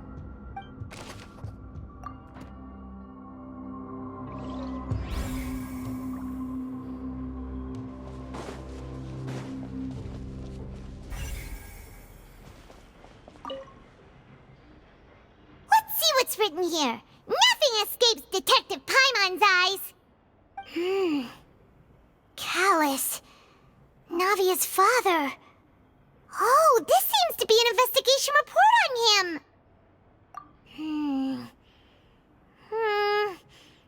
Yep, it's about finding someone to assassinate Jacques and Callus because of a lack of confidence that Jacques himself would go through with it. This should prove the existence of the third person, right? We still have not determined the exact content of the key information Callus has passed on to certain members of his organization. The old dog's a real menace to deal with.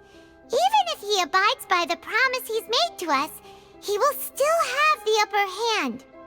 He can act whenever he wants to make our lives miserable.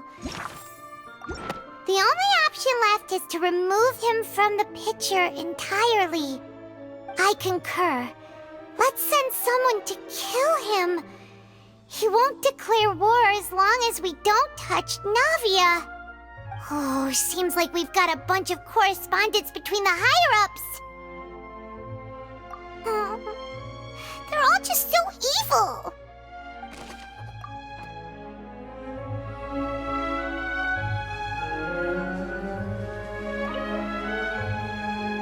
Oh, look! There's an important-looking basin over here, and it's full of water.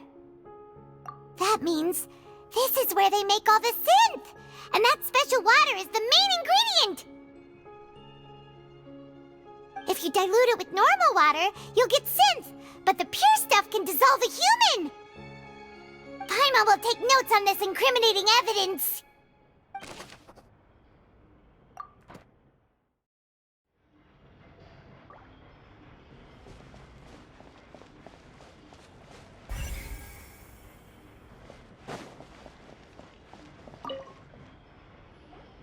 Whoa! There's so much synth here! And so many bottles of ingredients that probably just contain the waters of the primordial sea. Mixing in progress?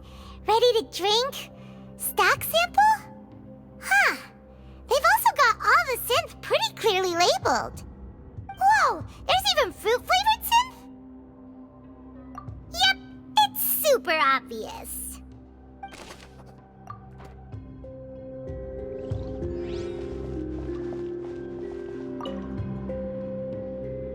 What's this over here? Looks like some kind of place for research. Experiment number 16 aims to verify Jacob Ingold's research conclusions on the primordial sea and use his theory as a foundation to achieve a breakthrough. The experiment was a failure. No individual managed to resurface from the water from the primordial sea. Female specimens 22, 23, and 24 were dissolved. Sorry, Traveler. Paimon will try her best. It's just that Paimon's never read something so scary before.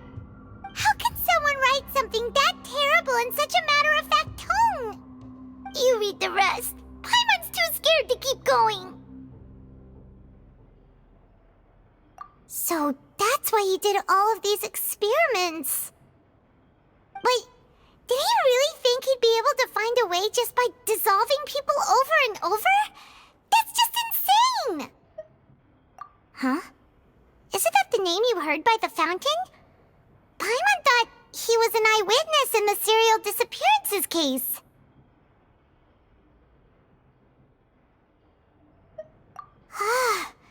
You mean Vacher is the one who did all of these... experiments? So that's it! Vacher was no victim, but personally took his lover and... No, that's not it either! If that's the case, why would he want people to resurface from the water? In any case, Paimon will write it all down.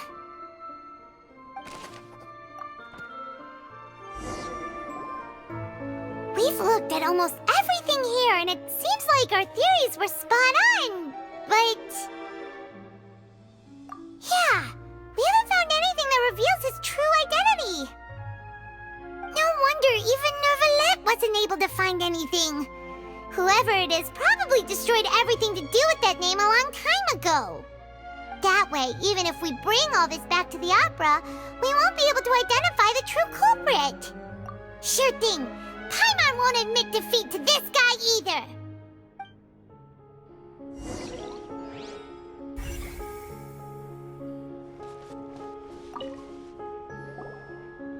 You take that side and Paimon will take this side. Check everything carefully. We'll find something for sure.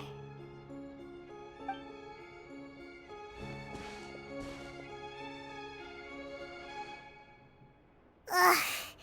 Nothing at all. And Paimon can't even find snacks either. Whoa, really? Let Paimon see.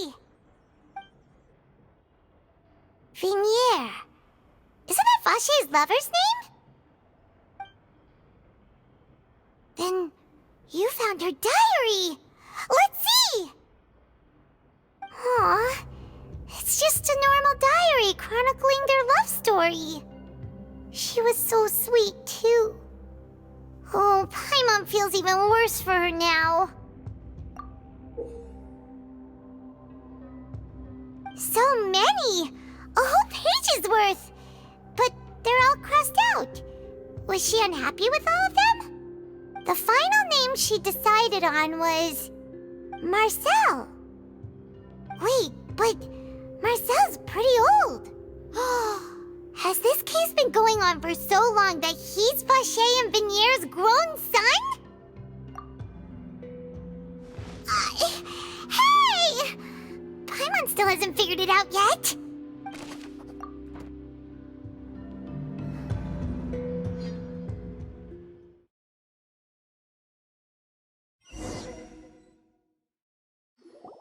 And whose image do you see, Marcel? Is it a man named Vacher? Oh, so you do know that name. I'm merely surprised you'd suddenly say the name of someone I've never even heard of. I was waiting for you to say that. Navia! We're back! As expected of my partner. I just knew you'd return in the nick of time. Just how often do you intend to flout the rules of this court? It's all right, Monsieur Neuvillette. Given their confidence, I expect they've found the crucial evidence.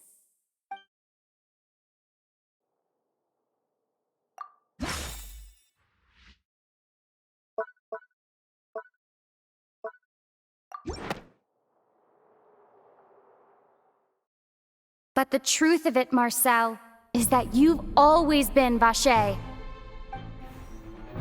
Huh? We've investigated your lair, and we already know everything! After your lover, Venier, was dissolved, you kept abducting young women to experiment on the hopes of bringing her back to you! You even created Marcel as a new identity, and destroyed all records of your past as Vache! So that's it. Even the villains in opera performances rarely go that far. And with that, Marcel's motive has now been established. This information regarding your past also dismantles your prior timing defense. Well, Marcel, do you know where you went wrong? You fixated your gaze on the lover that passed away, instead of paying attention to the living people around you. So, you never noticed how we changed, or how we grew as individuals. You also never understood Boss's real expectations for his daughter. Or our determination to see things through. Your determination. Mr. Marcel, please speak up now if you would like to defend yourself. Otherwise, the trial will move on to the next stage. Do you really think I wanted to do any of this? Pay attention to you? What for? Have you ever paid attention to me? Ever empathized with my pain? Ever known how it feels to watch the love of your life dissolve right in front of your eyes? No one helped me. No one even believed me. All those decades ago, even the officers from the Maison Gardiennage were laughing at me. They said there's no way a human being can turn into water. So I must have gone mad from grief. Vinier's death was brushed away by all of you as if it didn't matter at all. Well, now you know, don't you? Ha! Well, it's too late now. All those who were dissolved are gone forever. You only have yourselves to blame. You set up this ornate opera house in pursuit of your so-called justice, your beloved drama, while turning a blind eye to the suffering of the people. Venier is dead. We promised each other that we would always be together. Wherever she goes, I will follow. But I'm not from this blasted place, so I can't be dissolved, no matter what I do. Hey, is that water from the primordial sea that he's drinking? I can't dissolve! Can't dissolve! Can't dissolve! Do you all see? I can't go! I can't follow! So if I can't go where she is, what choice do I have but to try to bring her back? I did all of that, and in the end, that accursed Callus still got the better of me. I spent my entire life living on pins and needles, only to get stabbed by his idiot daughter at the very end. The suspect is exhibiting signs of mental distress. Guards, please restrain him. Don't touch me! Don't anybody come near me! I still need to save Venier. A promise. We made a promise. Venier. Venier! Please, Venier, don't think badly of me. All I want to do is fulfill our promise. At this point, the verdict of this trial is clear. With Mr. Marcel's conviction, the charges against Mr. Tartaglia no longer have any basis. Fine by me. I was in a bad mood, but after a show like that, I'm actually feeling pretty good. Traveler, please submit all the evidence you have collected to the guards, so that I might review and summarize the truth behind the serial disappearances case. The man now known as Marcel was originally named Vache and worked as an adventurer with his partner and lover Venier. During an underwater expedition, Venier accidentally came into contact with water from the primordial sea and was dissolved in front of Vacher as a result. Vacher learned of the primordial water's existence through the work of others and began to kidnap young women for research, with the goal of discovering a method to restore Venier back to life. To cover his tracks, he invented the new alias of Marcel and began to operate a business in Poisson. During the course of his research, Vacher discovered that a diluted concoction of water from the primordial sea can induce feelings of euphoria, and began to manufacture and market synth. However, as he accumulated wealth to fund his continued research and expanded the scope, he came into conflict with Spina di Rosula. After exchanging blows with Spina di Rosula for many years, Vacher decided to assassinate their president Callus at a banquet. Although the assassination did not go as Vacher expected, he was able to turn Callus into the murder suspect by dissolving the assassin he sent to the scene. And just recently, Vacher attempted to frame Lyney as the culprit of the serial disappearances case, using a similar method. However, his attempt to frame Lyney failed, and the power of water from the primordial sea became public knowledge. This case also exposed enough of Vacher's machinations that he was eventually successfully charged in court. Thus concludes the enigmatic history of the serial disappearances case, with the truth revealed to all.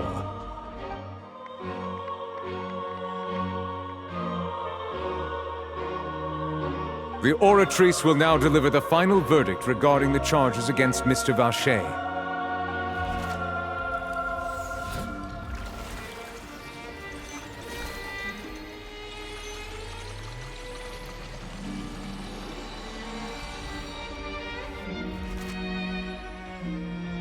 According to the judgment of the Oratrice Mécanique d'Analyse Cardinale, Mr. Vacher is guilty. Guards! Take Vacher away. Good. It's what he deserves. With that, the serial disappearances case is over now. We really just witnessed history. Who would have thought the true culprit would be such a polite and well-spoken guy? Yippee! We helped Navia bring the bad guy to justice! He's hurt so many innocent people and now he's finally getting what he deserves! Huh? Are you okay? Demoiselle, you were absolutely brilliant. The day our late boss had always hoped for has finally come. You can rest easy now, knowing justice has been served. Yeah. It's finally over. It's all thanks to you guys. And my partner. See, Papa? Spina di Rosula's still doing well with me at the helm. Well now, hasn't this been a most delicious piece of drama? The villain has been caught, justice has been served, past wrongs have been righted, and it's a big ol' happy ending. Since it's been such a great show, I'll just let the false accusations against me slide. Either way, I've still got some business to attend to, so if you'll excuse me... Please wait just one moment, Mr. Tartaglia. What now? None of this has anything to do with me. According to court protocol, since this trial was initiated due to a charge against you, a verdict must also be made regarding the initial charge before the trial can conclude. Oh, come on. Is this really necessary? Haven't you already caught the real criminal? Isn't it time for side characters like me to exit stage left? Please respect the laws of Fontaine. This has always been the rule. All right, but this sure is a lot of hassle. All I need to do is stand over there, right? Let's just get this over with. Through evidence presented in the public trial that was just held, it has been established that Mr. Tartaglia has no direct connection to the serial disappearances case. The guilty party has been identified, and thus it is logical to suppose Mr. Tartaglia is innocent of the charges. We now turn to the Oratrice Mécanique d'Analyse Cardinale to render the final verdict on the charges.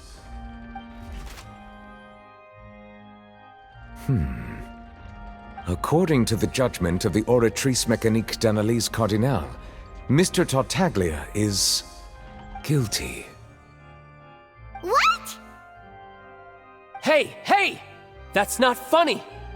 Didn't you just say I'm supposed to be innocent? What's with this verdict? Is your justice machine malfunctioning? Huh? This has never happened before.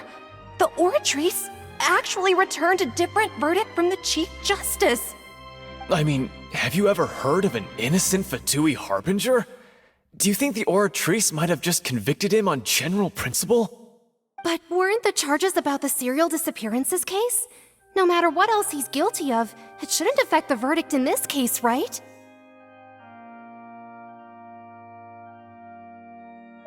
The judgment of the Oratrice Mécanique d'Analyse Cardinale is, by law, the final verdict of the court.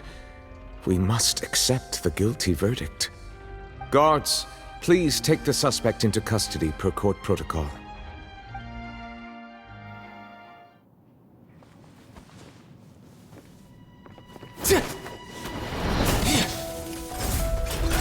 So this is how justice is done in Fontaine. What a joke. You've got your rules. Well, I've got mine too!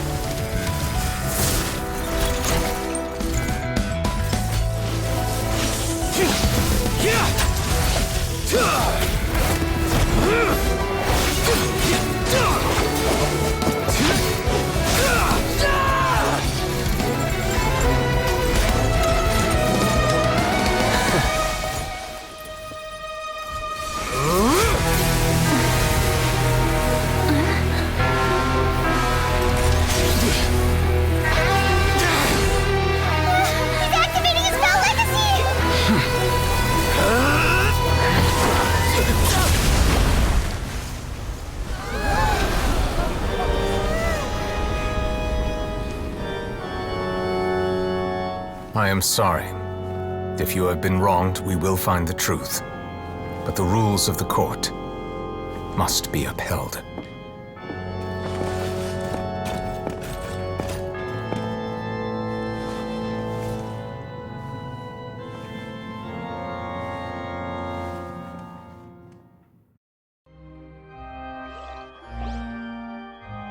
Hey, Monsieur Nouvelette, what's going on?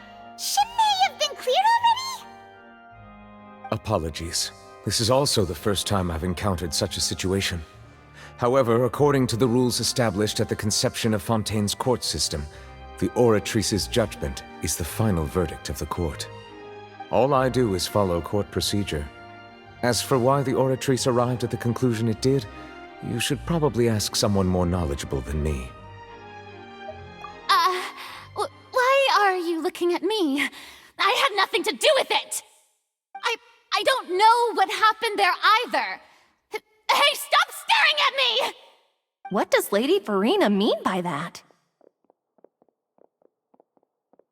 She says she has no idea either, but that's impossible. Didn't she create the Oratrice herself? Yeah, so are the verdicts reliable or not? Can results like this really be called justice?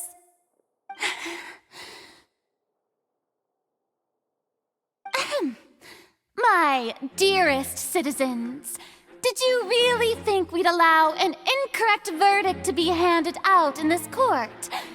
Did you really believe that the judgment could be mistaken or be the result of some sort of random mishap? Don't tell me you thought even I had been blindsided by the Oratrice's result. But the way she looked just now, it was pretty obvious she had no idea what was going on. However, given the state of things, I shall give you an explanation.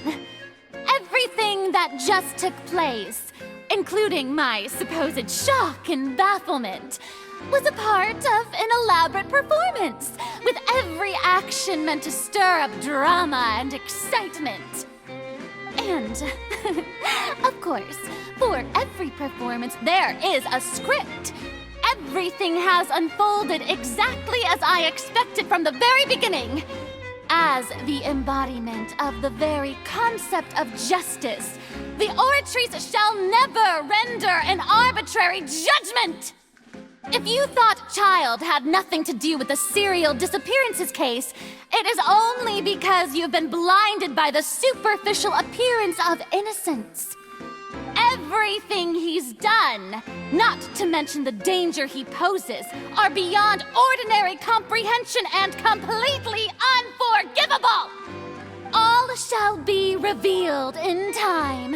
You will come to understand my noble intentions, as well as the absolute correctness of the Oratrice's verdict.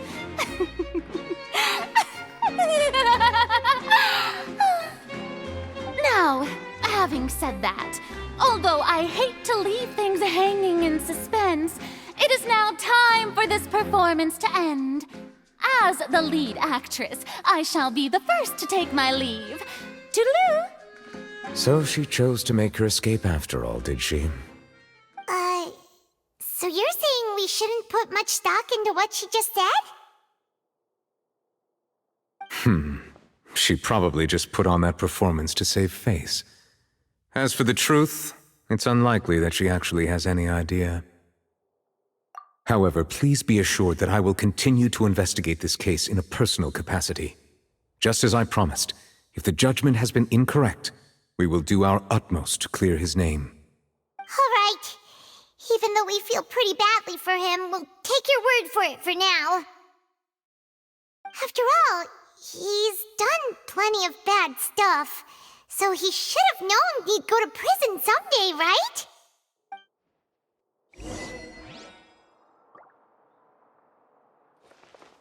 Quit following me.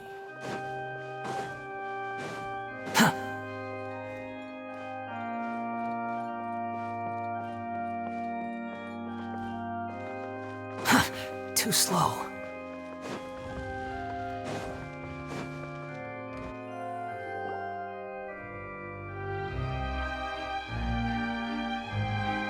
Hey, what are you doing? Quick, stop him! Traveler! Hey! Traveler! Marcel! What are you doing over here? Stop resisting arrest! Cease, or we'll add another charge to the list! No, wait! I just want to ask the Traveler something. I'm not looking to run away. Please, just let me ask this one small thing. Go on. Thank you. I was being led away when I finally realized something. Where did you first hear the name Vacher? I erased all records of that name. So, unless... Are you still trying to prove your innocence? Give it up. You've already been convicted. Really? You did? You're sure? You met her? But how could that be? How did you manage to do it? The Fountain of Lucine? Then she's been so close to me all along. And I just never... Please give me a chance to talk to her again. Just let the Traveler take me to the fountain to see her one last time. This is the last request I'll ever make in my life. You can do whatever you want to me afterwards. I don't care. What? Give an inch and you want to take a mile? Do you think serial killers get to make requests like that? Paimon agrees. Why should we give him what he wants when he's only done a ton of super terrible things? This request, is it worth as much to you as your life? Of course! Wait, no. It's worth even more than my life. Humans. Will they betray the instinct to live just to satisfy spiritual needs? Very well. I will grant your request. Your Honor, I fear that... I will go with him. You do not need to worry about any escape. In that case, I shall leave him in your most capable hands, Chief Justice. Thank you, Your Honor.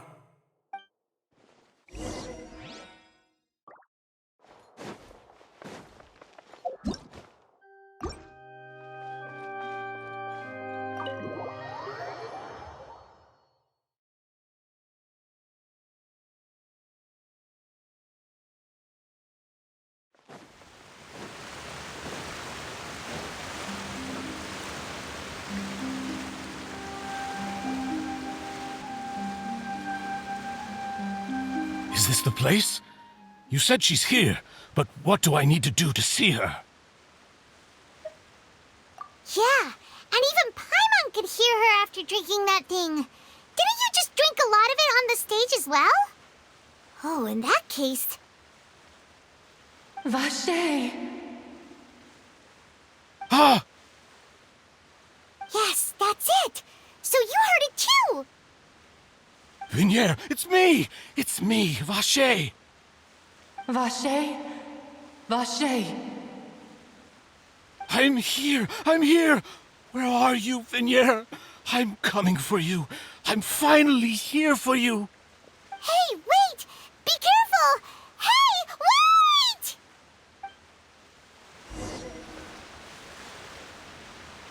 Vinier, is that you? It's me, Vache! Vinier! Vache? Why did you come? Didn't I say? You don't need to look for me. You look a lot older than I remember. How long has it been? It's been more than 20 years. I've suffered for over 20 years since the day you left. All this time, only the thought of bringing you back has kept me alive. Nothing else mattered to me. I must be dreaming. Who would have thought I'd get the chance to tell you all of my feelings like this? Vinier, you are my everything. I really don't know how I could live without you. But Vache, if you ask me, this world would be better off without you. What are you saying? If not for you, I would have finished my law degree and probably become a top-tier attorney one day. If not for you, I would have continued to pursue my love of the arts, and my works would have been displayed in the Palais Mermonia itself. If not for you, I would at least have been able to take care of my mother. And she would not have grown old and died alone, with nothing but the tears on her cheeks. It's all because of your selfishness, Vache. It's all because of you. Wait, you are not Vinier. Who are you? You're right. I am not Vinier. I am the sacrifices. Every woman who died by your hand, as our bodies dissolved, our consciousnesses flowed back to the primordial sea. Our thoughts circulated endlessly within the primordial sea, and we were no longer individuals, but we became one, just as streams of water come together in the sea. I'm Cressy. I'm Lemony. I'm Azine.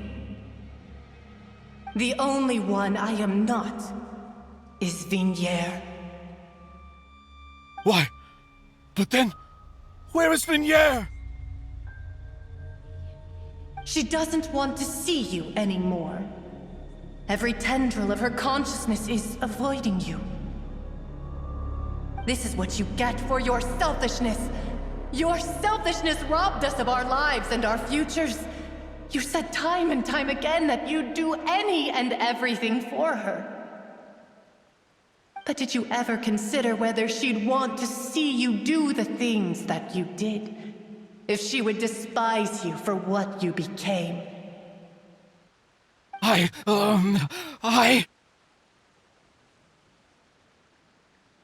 You are a liar, a heartless murderer, and a cowardly narcissist. The only thing you are not is Vinier's beloved. From the moment your first victim died and her consciousness merged with Vinier's, she has had nothing but pure hatred for you.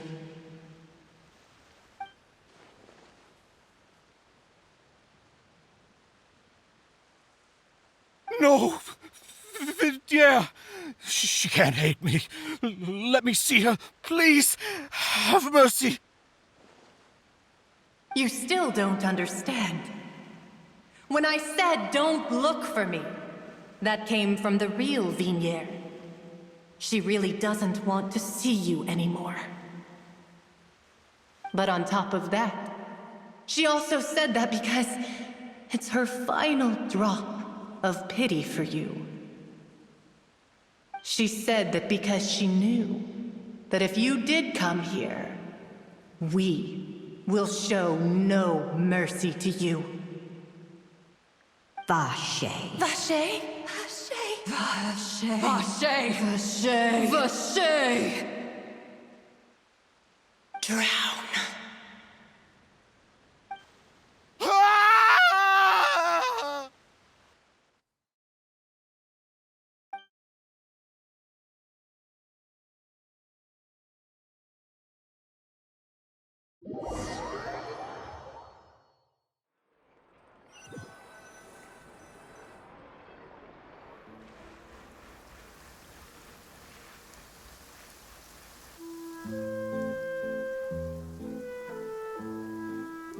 Finally, we have some time to do shopping. Gosh, it's really been a long time since we've been able to relax. Well met, partner.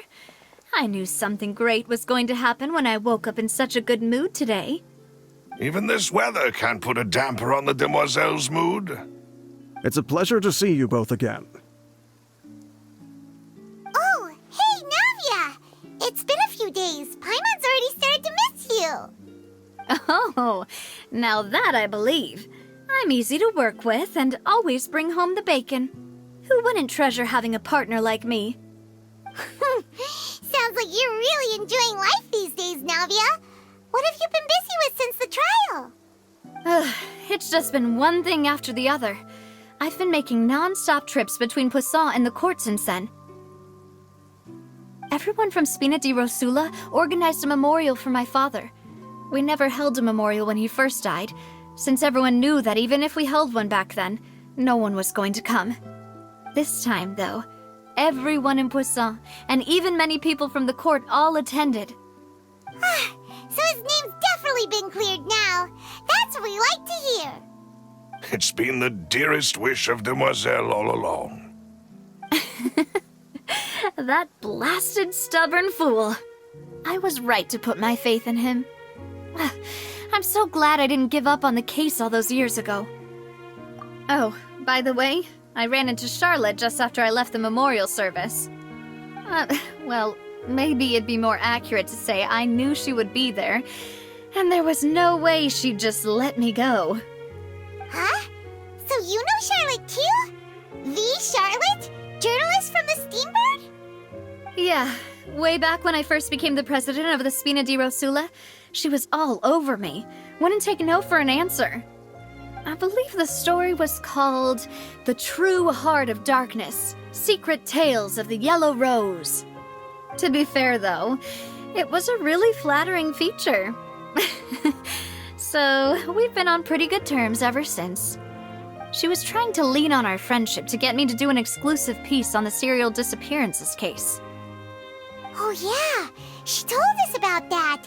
She's always been super interested in that case, so now her wish has finally come true too. Anyway, I told her to make sure that when she writes about you guys entering the opera house with the critical evidence, that you both sound really cool. Now that's another thing to look forward to. We trust Charlotte's skills with a pen for sure. Oh, and in other news, I also took Clarand out for a meal. Oh, are you two on better terms now? While you were investigating Vache's headquarters, Clarand gave testimony on my father's behalf. It was thanks to her that we were able to turn the tide. I wanted to thank her. I mean, there's also no point in being awkward all the time, so we took the chance to reconcile with each other. Oh, that's great. Paimon also thought Clarand wasn't actually a bad person. It's always good to have more friends. Anyway, now that the case has finally been solved, perhaps it will slowly begin to fade from the public consciousness. Oh, Actually, there's still one last thing I need to do. What is it? I should pay a visit to my father's grave and tell him the truth of what happened, as well as how it all ended. And on top of that, just how much people still look up to him to this day. That includes me, too. Miss Navia. Indeed. We want to go too! We also think Callus is a really admirable person. Sure thing. I'd like you two to share the moment with me. After all, without you, there might not have been such a positive ending. And in that case, everyone, let's be off. Considering the recent weather, we'll be lucky if we can reach Poisson before dark. Yeah, you're right. It's been raining non-stop for a few days now.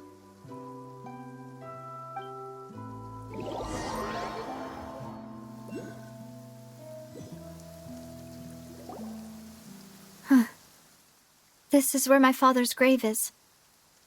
To be perfectly honest, even I haven't been back here for a long time. Huh? There's someone there already. Wait, that figure. It can't be. Isn't that Neuvillette? Why would the Chief Justice be here? Huh? Navia?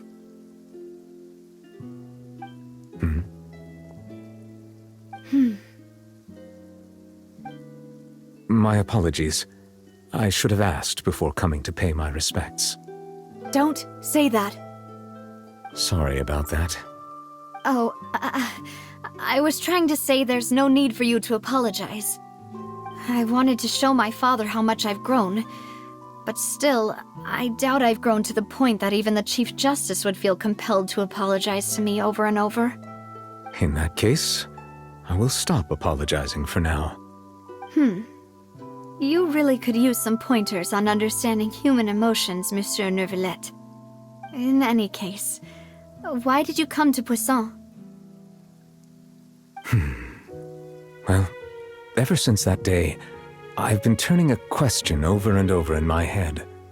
Just what is justice anyway? There was once a time when I didn't want to believe that there could be anything more important to humans than life itself. Oh, rather than that, it's probably more truthful to say I didn't believe humans were capable of resisting the most basic instinct of living things. That they could rebel against their own nature, or consider certain things to be more important than their own lives. Which is also why I didn't stop your father from beginning that fateful duel. I believed that a truly innocent man would never throw away his life like that. That there was nothing, should have been nothing more important than one's own continued survival. But Mr. Callus proved me utterly and decisively wrong. If not for his sacrifice, the serial disappearances case would have remained unsolved to this day. Mr. Callus made the choice he did for his daughter, for his associates, and for many people completely unrelated to him. And in the end, from a certain perspective, one could say that he did it all for the sake of justice. A justice that's higher than life itself. So, you asked me why I came here. I just wanted to say my apologies to Mr. Callus in person. I should have noticed all of this much sooner. This regret has filled me with a sadness that has haunted me for days. That high and mighty chair in the Opera Epiclese indeed insulates one from many important things. Spina di Rosula, thank you so much for your hard work and perseverance. I'm sorry for being mad at you before. So, you're actually one of those types that's cold on the outside, but pretty thoughtful on the inside, huh? That reminds me of Silver, one of my guys. Sorry about that. Self-expression is not one of my strong suits. Didn't I just say you don't need to apologize? Ah, so Navia and Neuvillette seem to have made their peace as well. Let's not disturb them for now. We can wait till after they're done.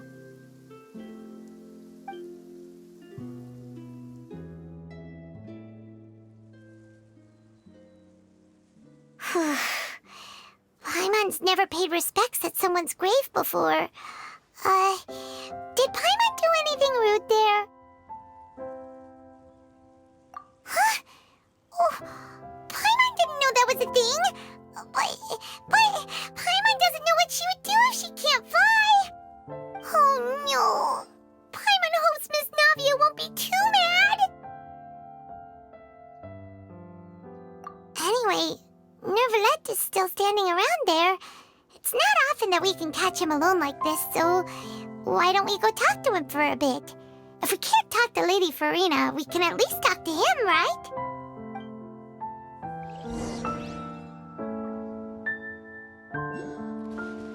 Quit following me.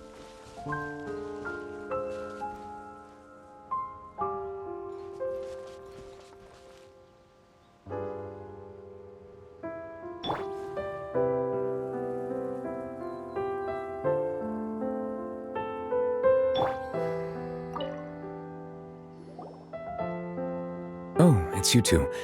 Did Miss Navia invite you to come pay your respects to her father? Mm-hmm. We ran into Navia on the streets today, so we just followed her here. I see. Then is there something that I can help you with? Well, it's pretty hard to run into you like this since you're usually super busy. So we figured we could try to ask you a few questions, if that's okay. Please feel free. Though outsiders, you helped us solve one of the greatest mysteries in Fontaine, and it would be my pleasure to return the favor. So, at court, the bad guys referred to that special water as water from the primordial sea, but what is it really? Truthfully, that name is already quite accurate. I can only surmise that Vacher and his ilk only learned of its nature and existence after extensive research. There used to be a special sea on the surface of this planet. The nature of its seawater was rather different from that of the sea we know today. Most of Tevat's life forms were first born in that special sea. You could say it nurtured much of the life on this planet. Huh. So it really was where everything began. It makes sense to call it primordial then. But today, the primordial sea no longer exists on the planet's surface. What Vacher discovered must have been some kind of special case, or a remnant from a truly ancient age. Huh. So that's how it is. Oh, you really know everything, Monsieur Nervalette. But if that's the case, then why would people, at least people from Fontaine, dissolve in that kind of water? Indeed. Why would the primordial sea, which was known to engender and nurture life, suddenly reverse itself and devour life instead? To be frank, that also doesn't match my understanding of this world and its laws. There must still be some unknown secrets around the people of this land.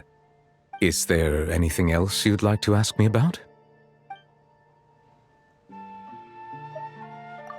That the sea levels will rise and everyone will be dissolved in water, leaving Farina crying alone on her throne, but the sins of the people will be finally washed away for good. Does that appropriately summarize the version you've heard? That's right! It was Lyney that told us back then. And that about covers all the main points. Yes, up to the present, I think we reached a point where we have no choice but to confront this prophecy directly. Rumors have it that this prophecy is rooted in the last words the former Hydro Archon left to the world before she passed away. A prophecy? Of the former Hydro Archon? Wow. This is the first time that we've ever heard of it. Two parts of the prophecy have already proven correct. The rising sea levels and the ability of the people of Fontaine to be dissolved. We should be more vigilant and stay on the watch for further signs. Speaking of the prophecy, Farina has also always taken it quite seriously. Indeed, she has been collecting information and intelligence from across Tevat for this purpose. If the rumors were true, then perhaps this prophecy is the conundrum left to Farina by her predecessor. But with Farina being the way she is, can we really trust her to solve it? Is there anything else you'd like to ask me about? My apologies. My investigation has still not reached its conclusion. However, I still believe the judgment of the Oratrice was not rendered arbitrarily. But you also said you thought he was innocent. For many years, I have been quite aware that the Oratrice does not simply mechanically repeat the verdict that I give on each case. As a divinely created mechanism, the people's unified faith in the concept of justice is integrated into it. Not only can it produce the incredible power of indemnitium, but it likely also possesses other traits, such as self-awareness. Which is all to say, I have been prepared for a situation like this for a long time. So when Lyney told us that he heard a human voice from the room where the Oratrice's core is stored... I was not aware such a thing had occurred. Perhaps that could serve to prove my conjecture. I will add that to the list of items to investigate. In any case, I am inclined to believe that the Oratrice does have a methodology all its own. We just do not have enough information. Based on Farina's reaction, I doubt even she had any idea what was going on. She managed to bluff her way through it, though, with her time-tested twin tricks of bravado and drama. While we do intend to get to the bottom of this, for now, we regret to say that the Fatui Harbinger will just have to bide his time in the fortress of Meripede. If we did incorrectly convict him of crimes he did not commit, we will most certainly compensate him to the fullest extent allowed by the law. If you ask Paimon, the only compensation he'll want is a no-holds-barred fight with you. Is there anything else you'd like to ask me about? Your sibling, another blonde-haired traveler. I'm sorry, but I've never seen anyone who matches that description. If he ever stepped foot in Fontaine, I'm sure he followed our laws to the letter and had no reason to appear on the stage of the opera Epiclese. Is there anything else you'd like to ask me about? Very well. It was my honor to provide you with what answers I could. I very much enjoyed conversing with you. It will soon be time for me to leave this blissful tranquility behind and return to Palais Memornia. You really are super busy, Monsieur Neuvillette. Paimon thought you only came here to pay your respects today because you had the day off. Crime and villainy do not have the day off, and so justice must work around the clock as well. This is merely the nature of a justice's work. All right, you've got a point. Huh? Paimon just noticed that the rain has stopped.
Relax.